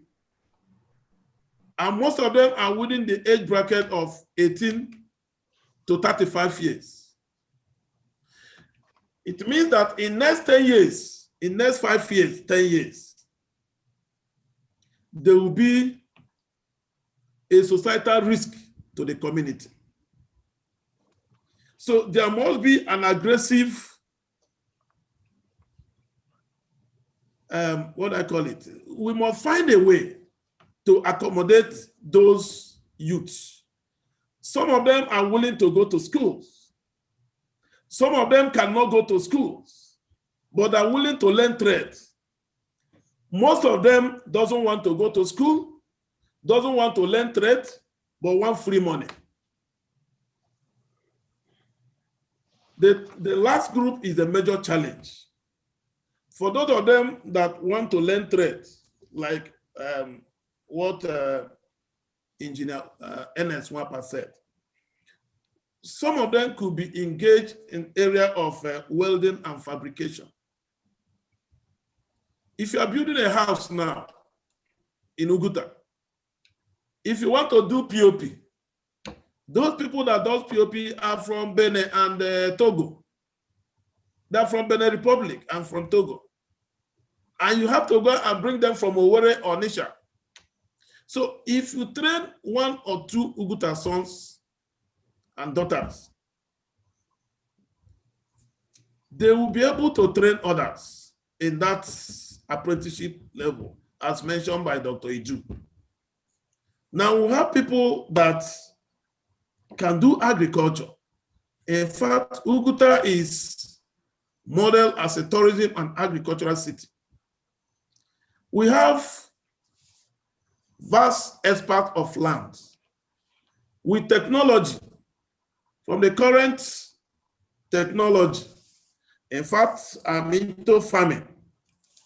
You see that a high-yielding supergene intergrass hybrid oil palm mature between 18 to 21 months.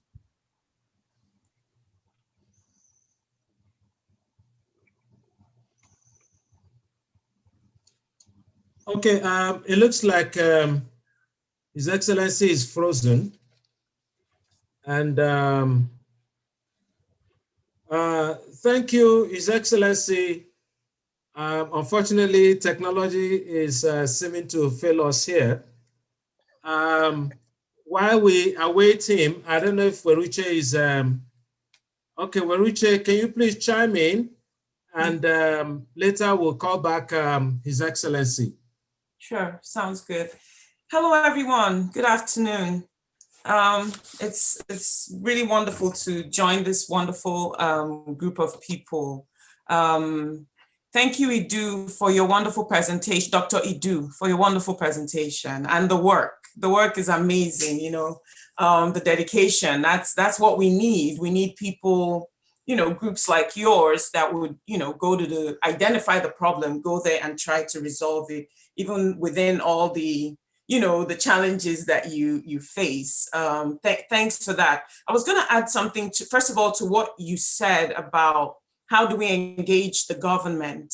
I believe that citizen advocacy is key. Okay, you did mention something about data collection and how that's also an uphill challenge. I feel that, how do I say this in the best way possible? I feel that, you know, if we get people involved in their own healthcare, let's start with that. If we get people to be aware of what good healthcare means by, you know, teaching them just even the very basics, that will go a long way to curbing what we all, you know, what ends up, you know, playing out, which is, you know, people being sick and having all these issues. I feel that that's key. So citizen and engagement advocacy is very important with getting to the, you know, getting to the government. Like if the people advocate for themselves, if they raise awareness, you know, that would help.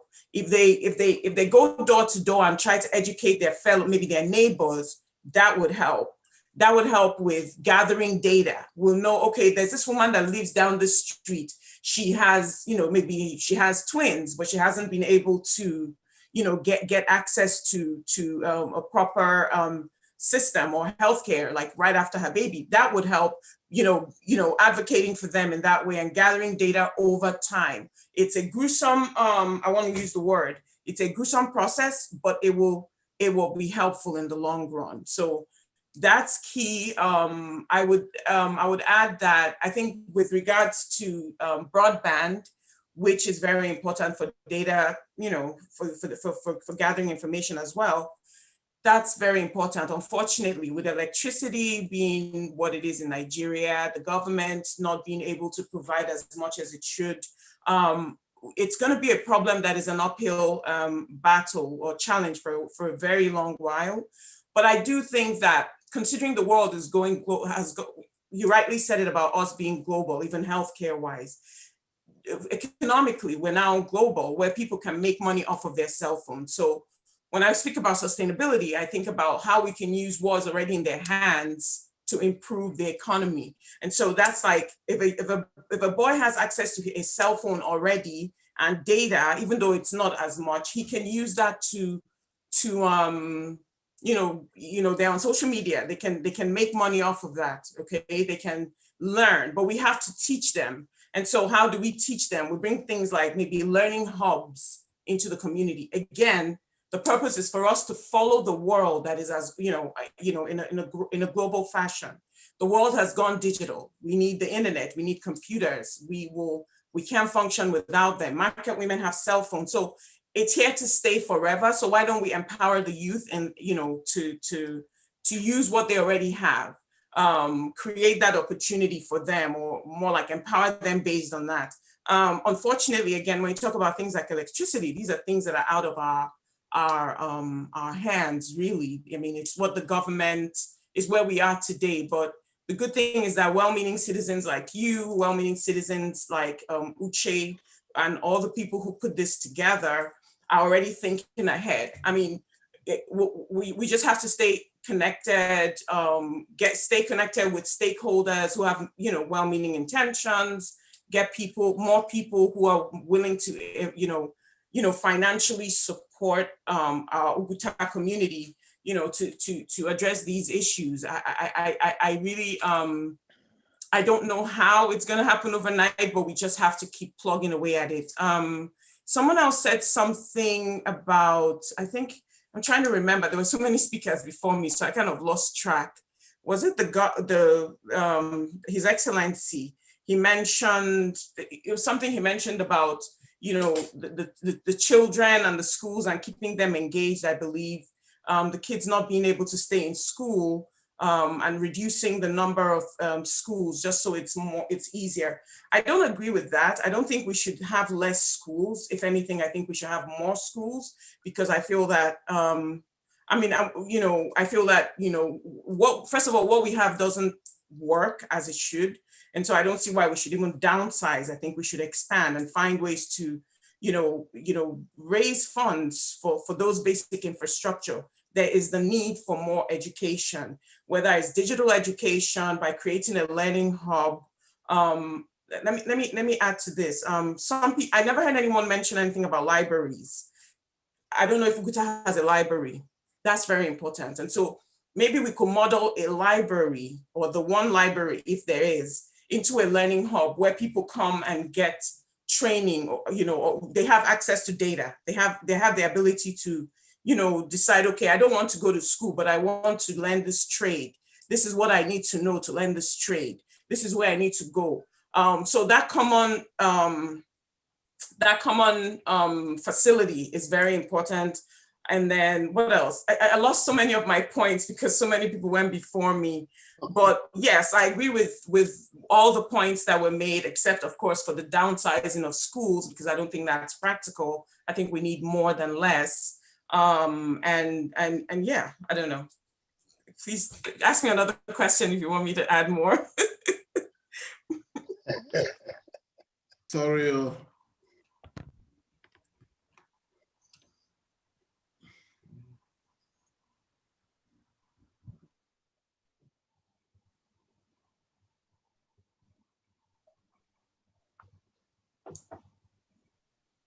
Faith, you're muted though. Professor Faith, you're muted. We can't hear you. Oh, sorry. Maybe some spirits muted me. But what I'm saying is that it looks like we're exceeding our time. It's a very lovely conversation and we have a lot to talk about. We may have to extend the time for some minutes. I'll let Uche and Iche tell us what the time extension we can have.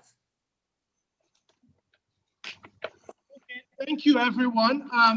Like I promised yesterday, we're supposed to round up by 6 o'clock, but obviously with the level of conversation going on, it will be difficult to say let's end this by 6. But I think that the right thing to do is to get back to all of us and say, please, do you mind if we extend the time? I mean, if you don't want us to extend the time, we can as well end here now, right?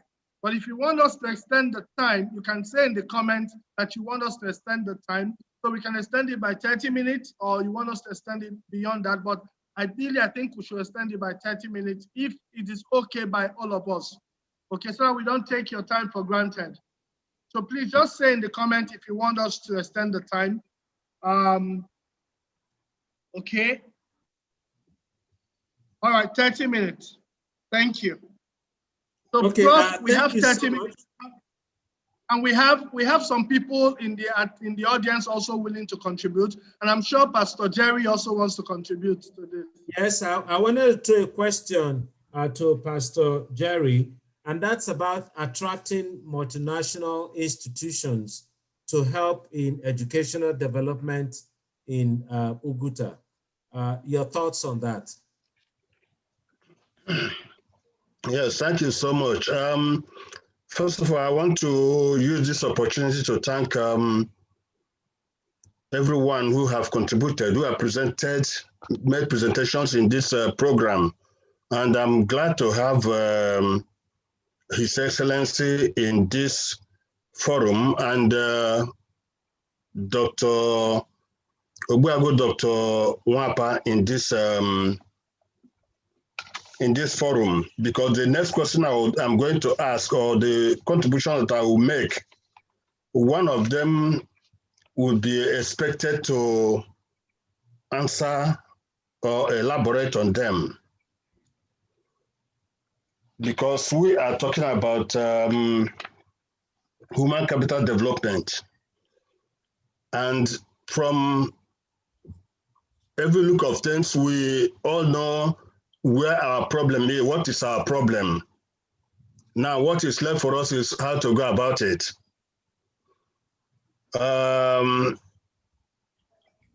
Your Excellency, sir, let me ask you first, because I am aware that this project that everyone is talking about requires a lot of funding. And I don't know how much Oguta as a community have benefited, because it is said that we will use what we have to get what we want. In this direction, I want to ask, because you are very close to the oil companies who are multinationals in Oguta, what part have they played in all this? Because I'm aware, let me give instances. I know that Santa Maria High School, Omok, was renovated by AGIP and fenced by AGIP. I know that Omok has 24/7 light energy because they are not in the national grid. They were given, I mean, they established for them gas turbine. And at a time, I have gone to Port Harcourt to AGIP with some youth to go and demand for the same gas turbine to be established in Oguta. Unfortunately, We didn't have to meet the OCDU executives as at then, before leaving for Port Harcourt. When we went there, Mr. Derego was the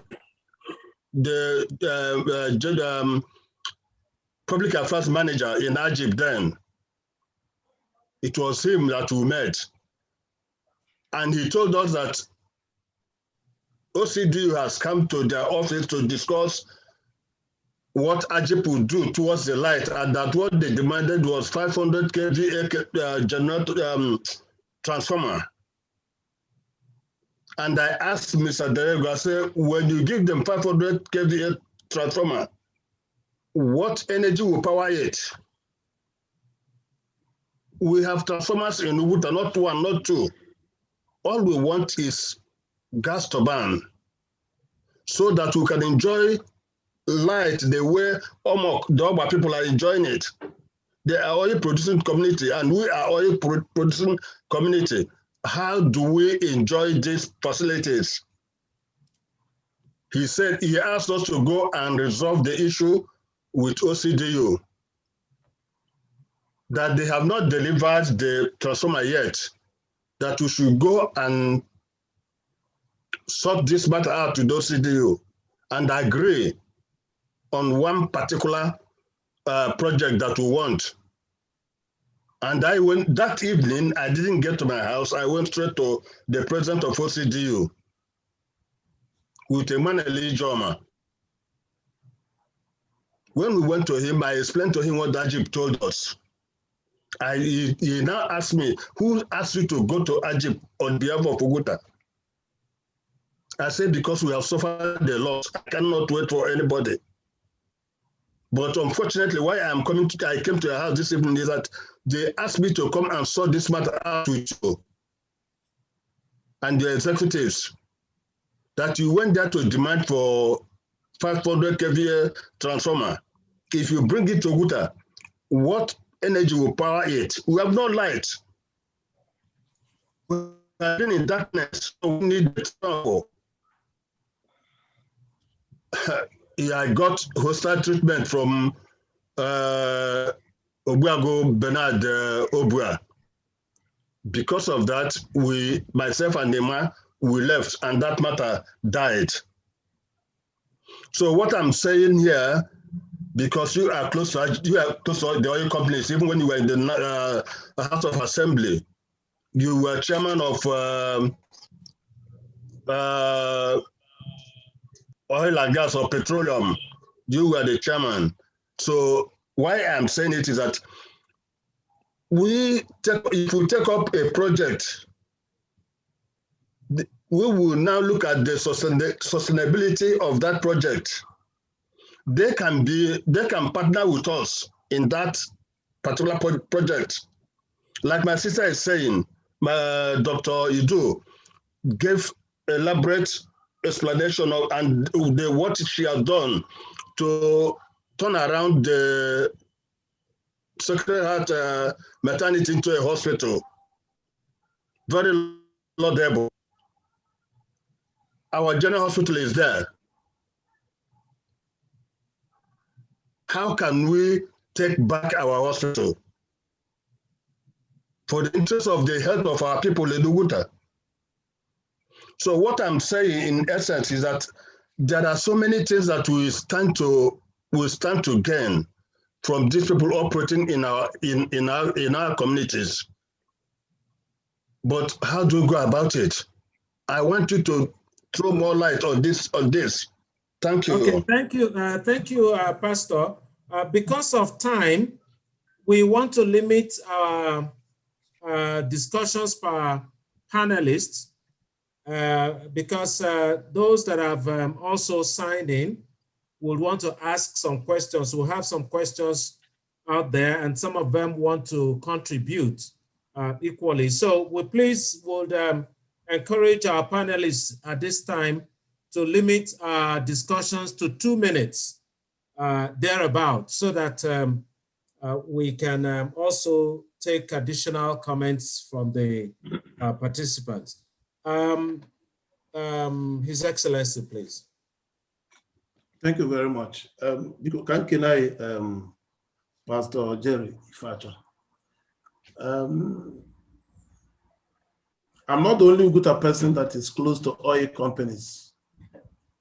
I'm not the only Oguta person that have been in government, but I want to point out one or two things. At that material time you went to Ajip, I was in the House of Assembly. I was on the knowing, not through you.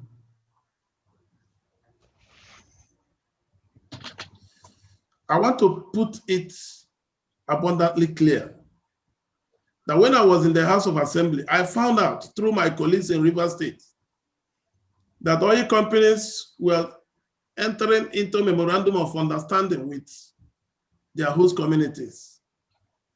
And when I look at the record, I found out that none have been done in Imo.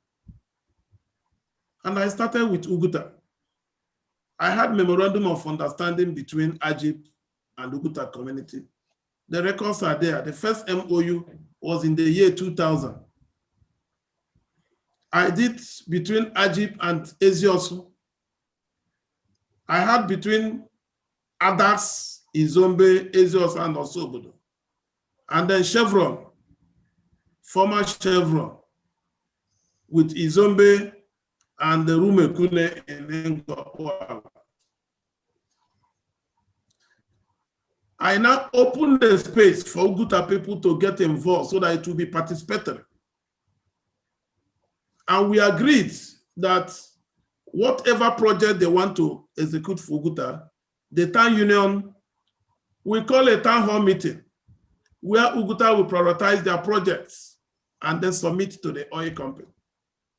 But like as I said yesterday, OCDU have been politicized, sister syndrome, and other vices. The MOU signed after consummating 2000 MOU, the next one was signed 2001. Now, as I'm talking to you, we have areas of MOU of almost 10 years with Ajip.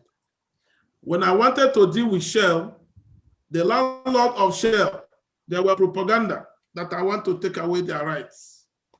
So, since the inception of Shell in Oguta, apart from fencing of Oguta General Hospital, and then roofing of the then Oguta Girls High School, Shell have not done anything for Oguta community. Ajip have tied Oguta Ame, she wrote. I've donated some transformers, but to me, it is just insignificant. And those oil companies don't deal with individuals. They deal with accredited community-based organizations. In this part, OCDU. However, on the issue of light, Oguago NS Wapa knows as much as I want to say on this issue. We have our sister who is top placed in Ajip. And when Oguta people want to do MOU, the town union, they don't call town hall meeting for people to make contributions. They sit at their comfort zone and draw projects they want and submit. So that is one of the problems. The second problem was that when those things are submitted, due to squabbles in OCDU, they play into the hands of the IOCs and they don't know whom to deal with. So at the best, they will hands off. However, when I was in government, I commissioned a team headed by Engineer Oti. Engineer Oti retired from Shell. He was the chairman of Presidential Committee on Power. He was appointed by Jonathan, the then President Jonathan. And he's from our local government. So I set up a team. He was part of the team. Engineer Tiosai was part of the team on how to set up a power plant. I was aware that Ajip wanted to give light to Oguta through the Nigerian Content Board park. From that park, then they will tee off to Oguta, because the cost of transmitting the light from Ubi Oguta, Uzowongere flow station, is over 60 kilometers.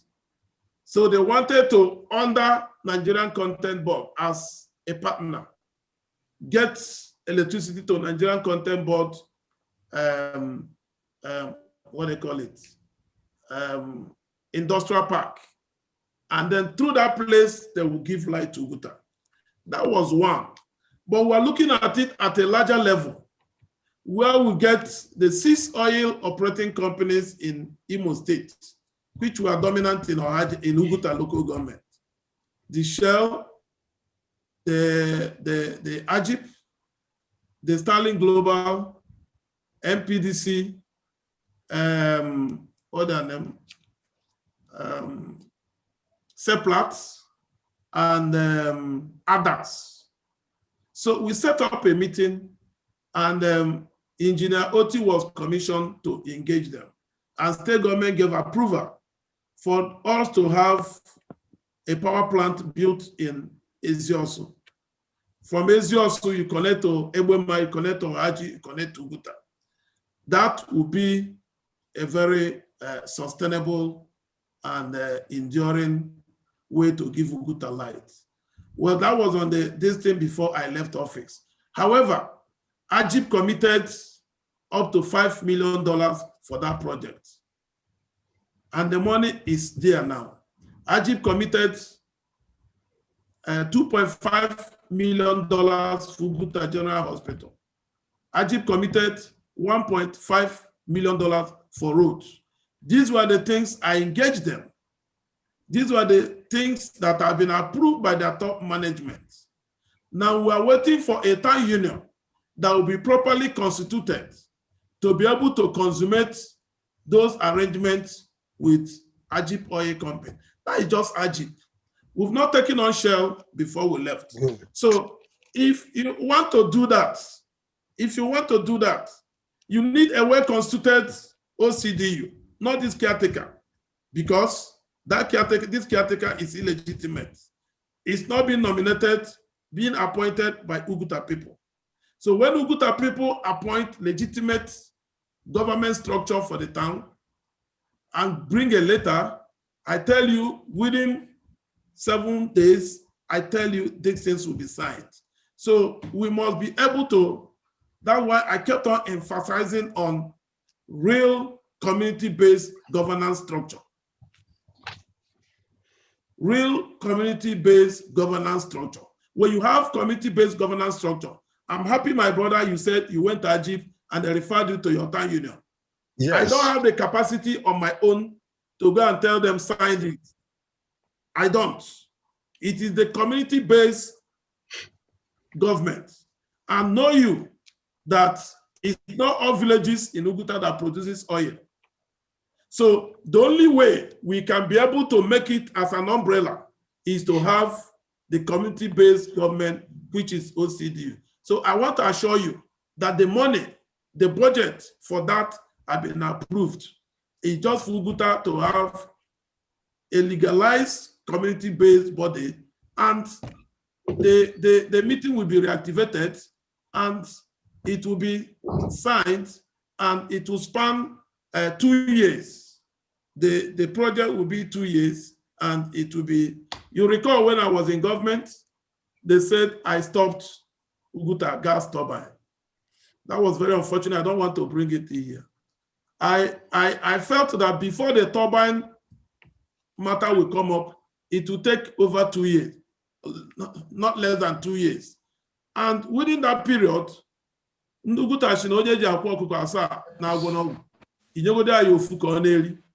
felt that within that period, that Oguta people must have light. And I was able to engage the Enugu Electricity Distribution Company, the managing director, with the engineer Neswapa in his hotel. And I think Anayo Zeribe. We had fruitful discussions, and we got the state government to pay in some money. And we agreed with him that we'll be paying in that money, maybe on monthly basis. And we equally agreed that paying that money is not sustainable. But we felt that there must be a window for people to enjoy the light for some time before you start taxing them to pay. So that was what we agreed. Engineer Neswapa is here. He will be a witness. The meeting took place in his house, in his hotel. And within 3 months in office, we started it. And we felt that we should have a town hall meeting so that our people will be briefed and be carried along. And they will be meant to understand that within 6 months, there will be 6 months window for us to enjoy light. After that, we'll now start paying for whatever we consume. Secondly, we felt that within that 6 months window, with the help of Isopadec, we'll be able to procure some meters, prepaid meters, so that people will pay whatever they've consumed.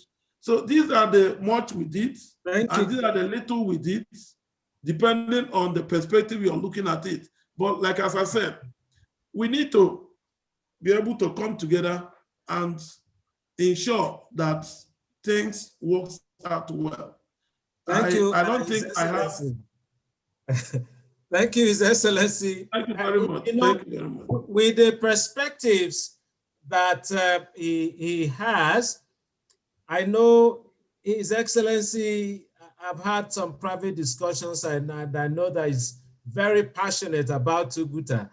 And I think I thank you also for agreeing to be part of this following conversations that we'll have next week, because we're going to talk about a number of these issues that he touched on. There was a question. I'm now going to open it up for the floor. I'll throw out a question there, and I'll allow anybody who wants to answer that question, and please ask other questions, and then we'll let the generality of the participants to answer the question. So ask your questions and others will answer. Uche and Iche, please be ready to coordinate that. We have 5 minutes, but I crave your indulgence to go up to 10 minutes. The first question came from Austin Ozoka, and he was talking about angles of communal health insurance to boost utilization of the health facility and operational cost. So we want someone to chime in. I know that Idu Wadera will want to speak on that, but other people who are participants can actually start the conversation. And then from there, we would allow every other person to ask questions. Uche, please coordinate that. Thank you. All right, thanks. Judge Obiора's hand has been up for a while, and just like Priscilla Uzoma's hand has also been up. So I'm going to promote 2 of you to be able to speak. Just make sure that your videos are, you put on your video. So we go with Priscilla first before Judge. You know, like they say, ladies before men.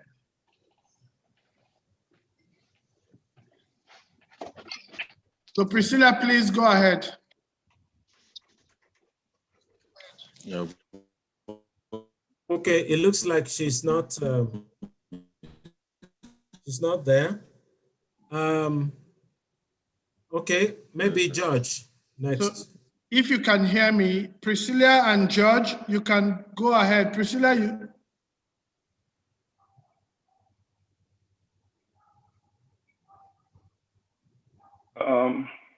Did you want me to go ahead? Hello. Yes, go ahead, George. Okay, it looks like Priscilla. I'm on the line. Priscilla is there. Okay, go ahead, Priscilla. Do Priscilla first. Okay. I initially posted it. I want to thank God for this very program. I thank the panelists. Priscilla, please put on your video.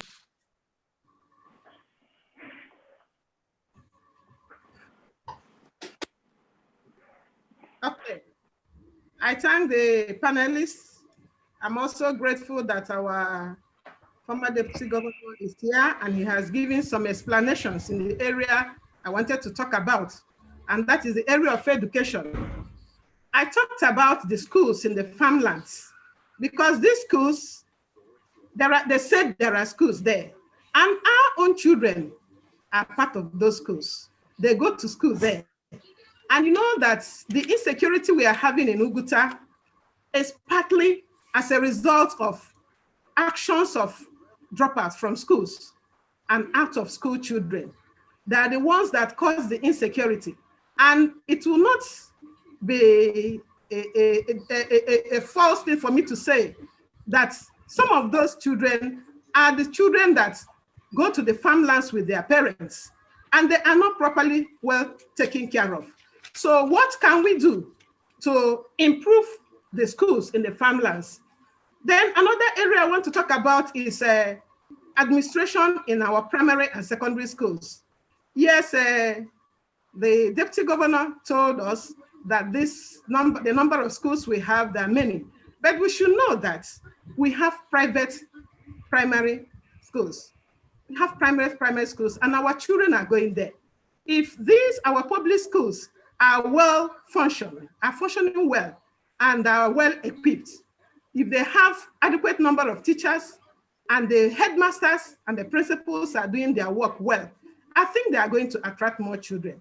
So we need to look into the area of head teachers and principals in these schools. Some of the time, the community helps in influencing the posting of these head teachers. And also, community can also help in looking at what they do. A recent conference I was part of happens to talk about the role of the head teachers and principals in managing schools. And our eyes were open to find out that the problem we are having in our educational system seems to be from the administration of the schools. So if we can find a way of having an input in the kind of head teachers and in their activities in these schools, it will also help to improve performance, and that will attract our children to those schools. Thank you so much. Okay. Thank you so much, Priscilla. Thank you. We will be, anybody who is allowed to speak and respond to any of the topics raised. She has raised a very critical point regarding schools in the family. And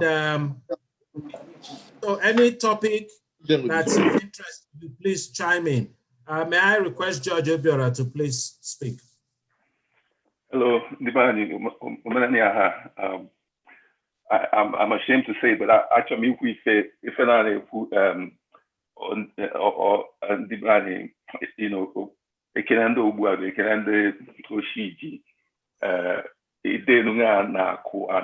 wish I could say. Anyway, they say there's nothing as powerful as an idea whose time has come.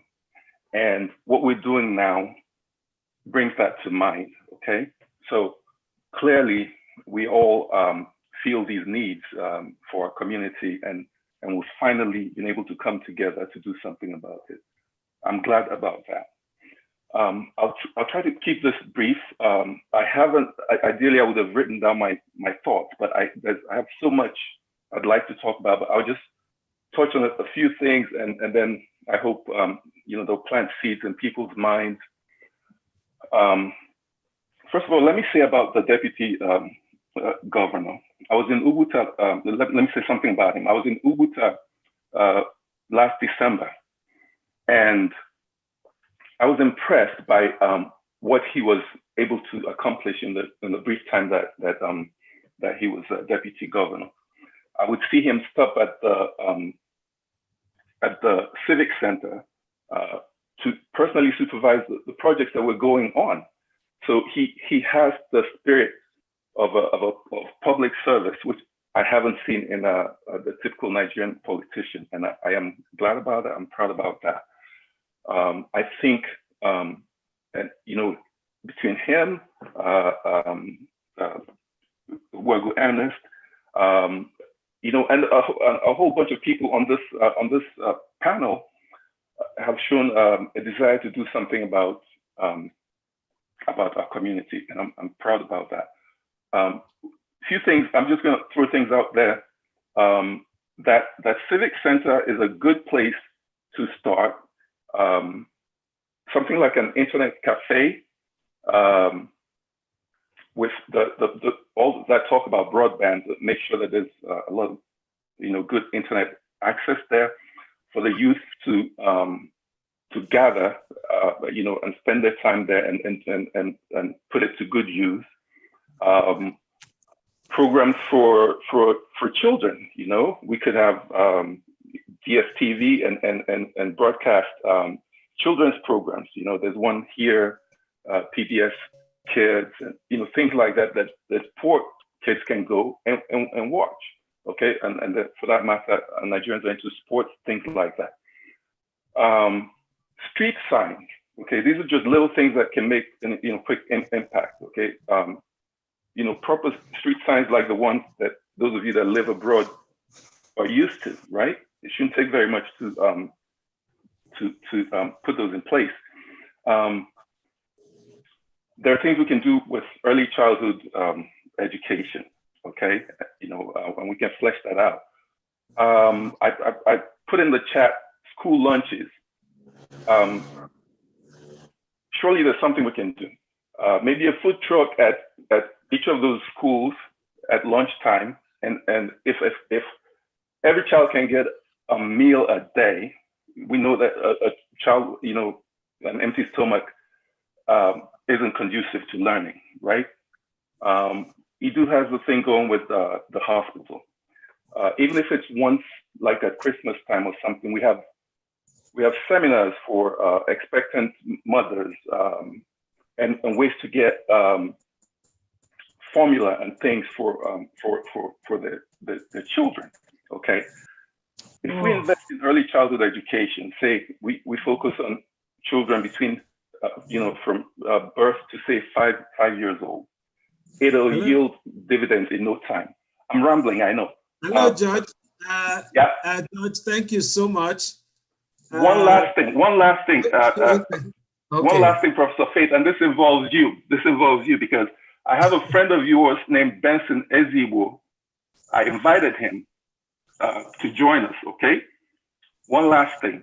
He put together a proposal for a landfill. He once put one together. He's got a proposal for a landfill. Waste collection and disposal in Oguta is a big problem that I'd like us to address. And he can help us with that. He's worked with you on certain things. He lives in Calgary with you. So I thought I'd put that out there too. I have a whole bunch of other things to talk about, but I will yield my time at this time. Thank you. Thank you so much. Please, Uche, can you put your email on the chat? Because we have several people with great ideas and we really want to move this project forward. Uche, put your email on the chat, in the chat box, so that people can send ideas. We will allow Honorable Paul Nzeribe to please speak for 2 minutes. We've exceeded the time and we want to make sure that we're accountable.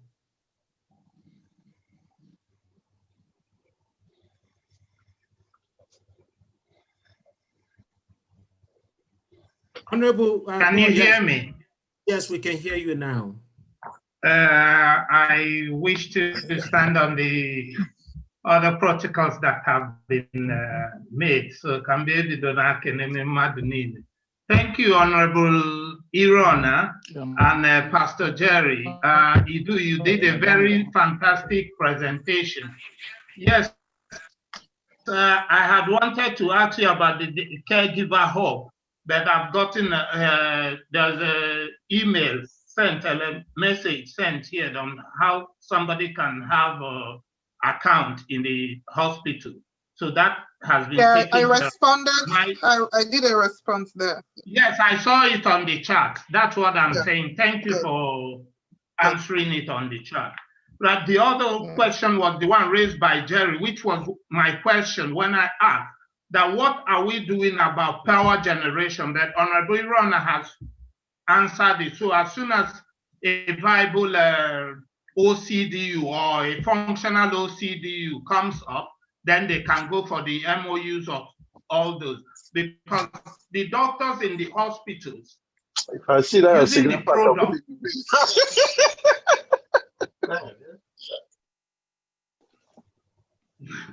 the doctors using the product without power and the broadband, they cannot get access to their remit. So they can't get it. But if they have good broadband and good power, then they can work. So I hope to thank everybody for all effort made, and I hope we move forward from here. Thank you very much. Thank you very much. It has been a very wonderful time. The conversations that we've had have been very, very instructive. We've seen a lot of chat submissions, and we're going to also collate. Sorry, Prof. Can I just make a comment on the school at 2B? Okay, yeah, 1 minute. Okay, thank you. I appreciate my sister Priscilla. The school at 2B was built by Ajip, but we had a challenge because no teacher could go there because there is no accommodation for them. So within the period we were in government, we were able to attract through UBEC the construction of 4 self-contained structure there. I think they're roofing it before we left government. So the essence is to have teachers that will be able to have a place to be accommodated in that place. And that problem, I think, will be solved before January. Thank you very much. Thank you very much. Awesome. Thank you so much. It's been a very wonderful conversation. And I thank all the panelists and all the participants. And we had very few attrition. We started with 47 and we're at 44, which is Prof, can I make a suggestion before Please, you? I beg for 30 seconds too. Go ahead. Okay. Just before okay, you run, go ahead. I lost contact for a very long time. I had some challenges on my technology here. However, I just want to point out that listening to the Deputy Governor, there's so many things that they started when they were in office. And I think at some point we have to get a team to download all those projects because government is a continuum.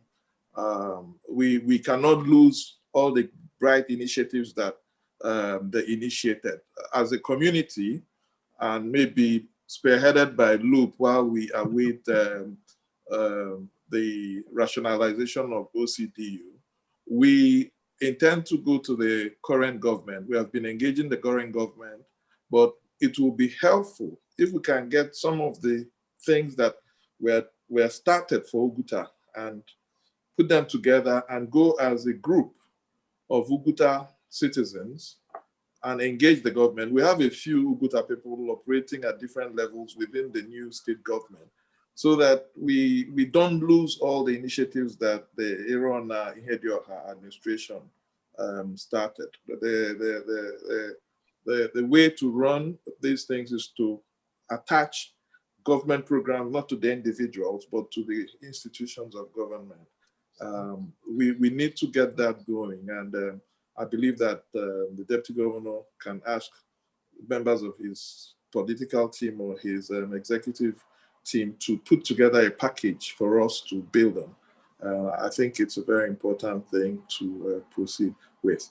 And now that we are talking globally, people from different persuasions can make suggestions on how to do that. Thank you. Thank you. Okay, my 30 seconds. Yes. Uche, I promise it will be 30 seconds.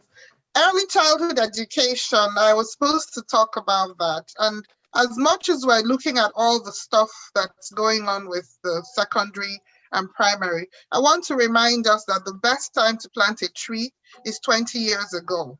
After that, the next best time is now. So even as we're looking at the emergency of primary and secondary education, we need to start free nursery education. I don't want to say ECE, speaking English.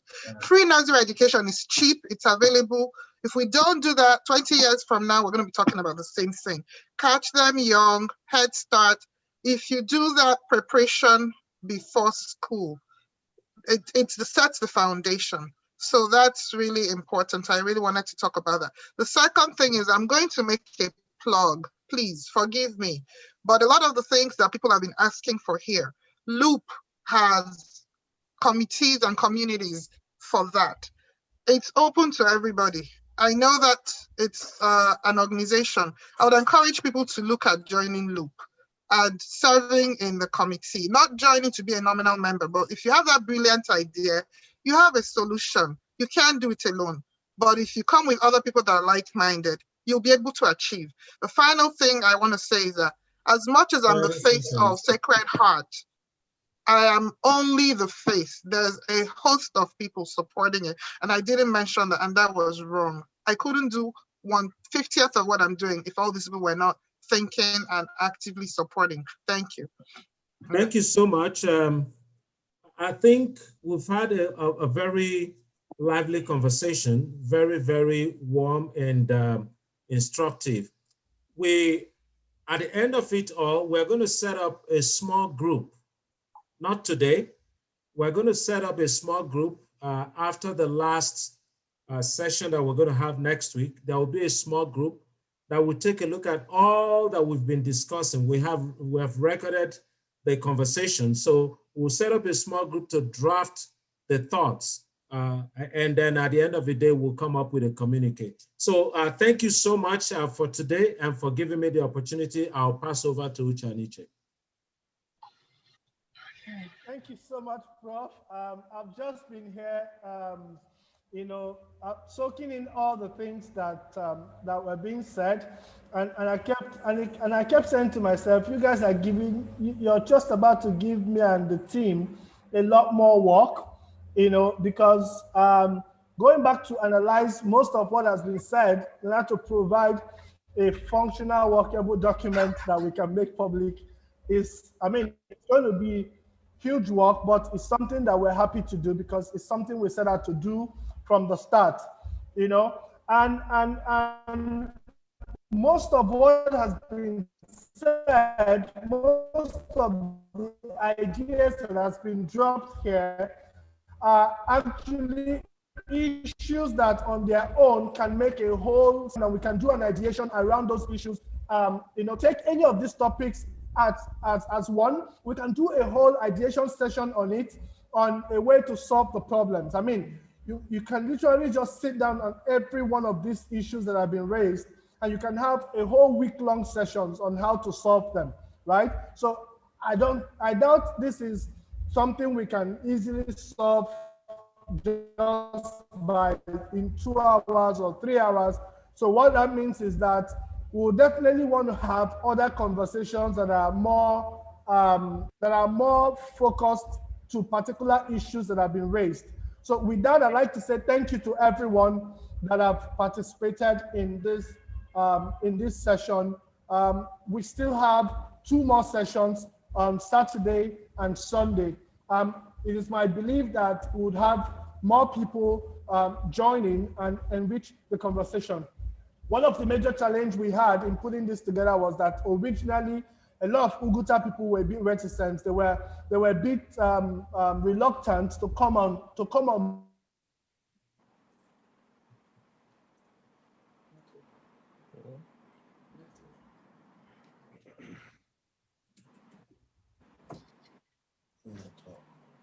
Okay, Uche is frozen. Okay. Yes, I'm back. Sorry. So I said a lot of Oguta people were a bit reluctant to come here, and that's why, when His Excellency asked if the traditional ruler is locked on, it was a bit of this thing for me, because if ordinary people were being very reluctant to come on to have conversation. I didn't know how we were going to escalate to the traditional ruler, but thankfully, sir, you're here, and it's important that he's here and he's able to join us. So I would suggest that with your help, we can get him to join. You know, some of the issues we're discussing, and you know, begin to understand and begin to join this kind of conversation. And I'll give you an example.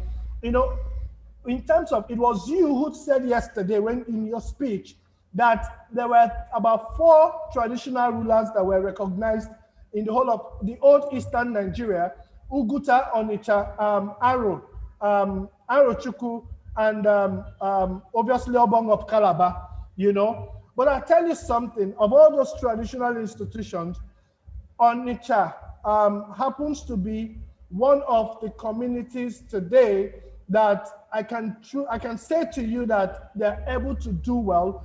And you know, following what you said, I think that part of why Onitsha is doing well is actually because of the activity of the traditional ruler. Now, Mr. Gerald is here, and you know, and he's from Onitsha. It's because of the traditional ruler. His ability to join most of this kind of conversation is what is making Onitsha stand out. Oguta is one of those other communities that can be a shining light to other communities at least in the southeastern states, and we should be able to wake up and take our place as one of those communities that should be able to be a beacon of light to other communities across the southeast.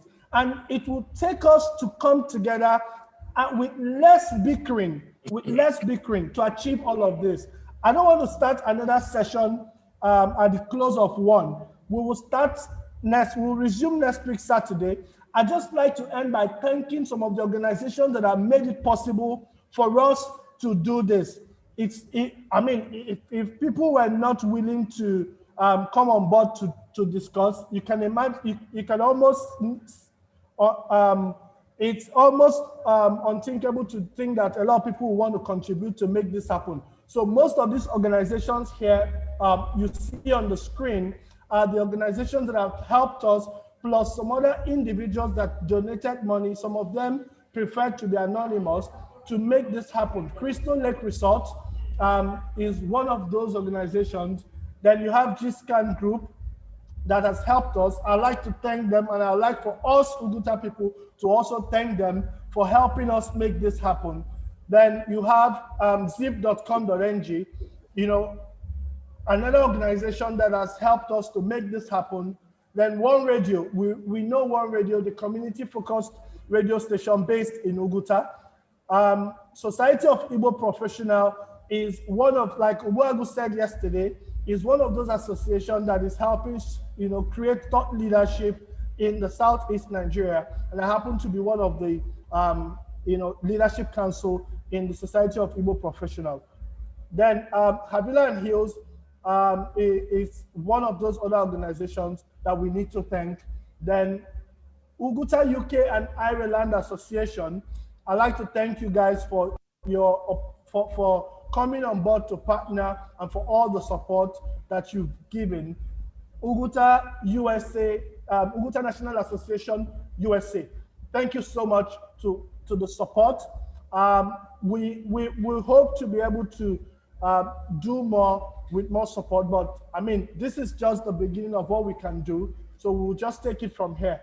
And with this, I'd like to say thank you to everyone for this conversation. I look forward to next week, Saturday and Sunday.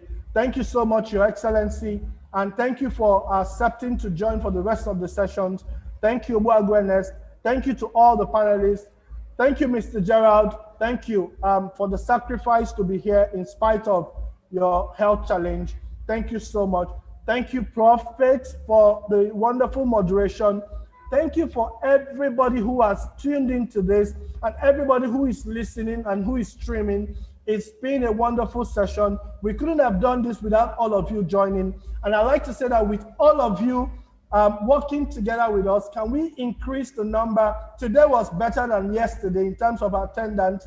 Can we double the number for Saturday? Can everybody collectively decide to invite? Just takes you to invite one Oguta person to join you, and we would have more people joining on Zoom, just like we have people joining on the streams.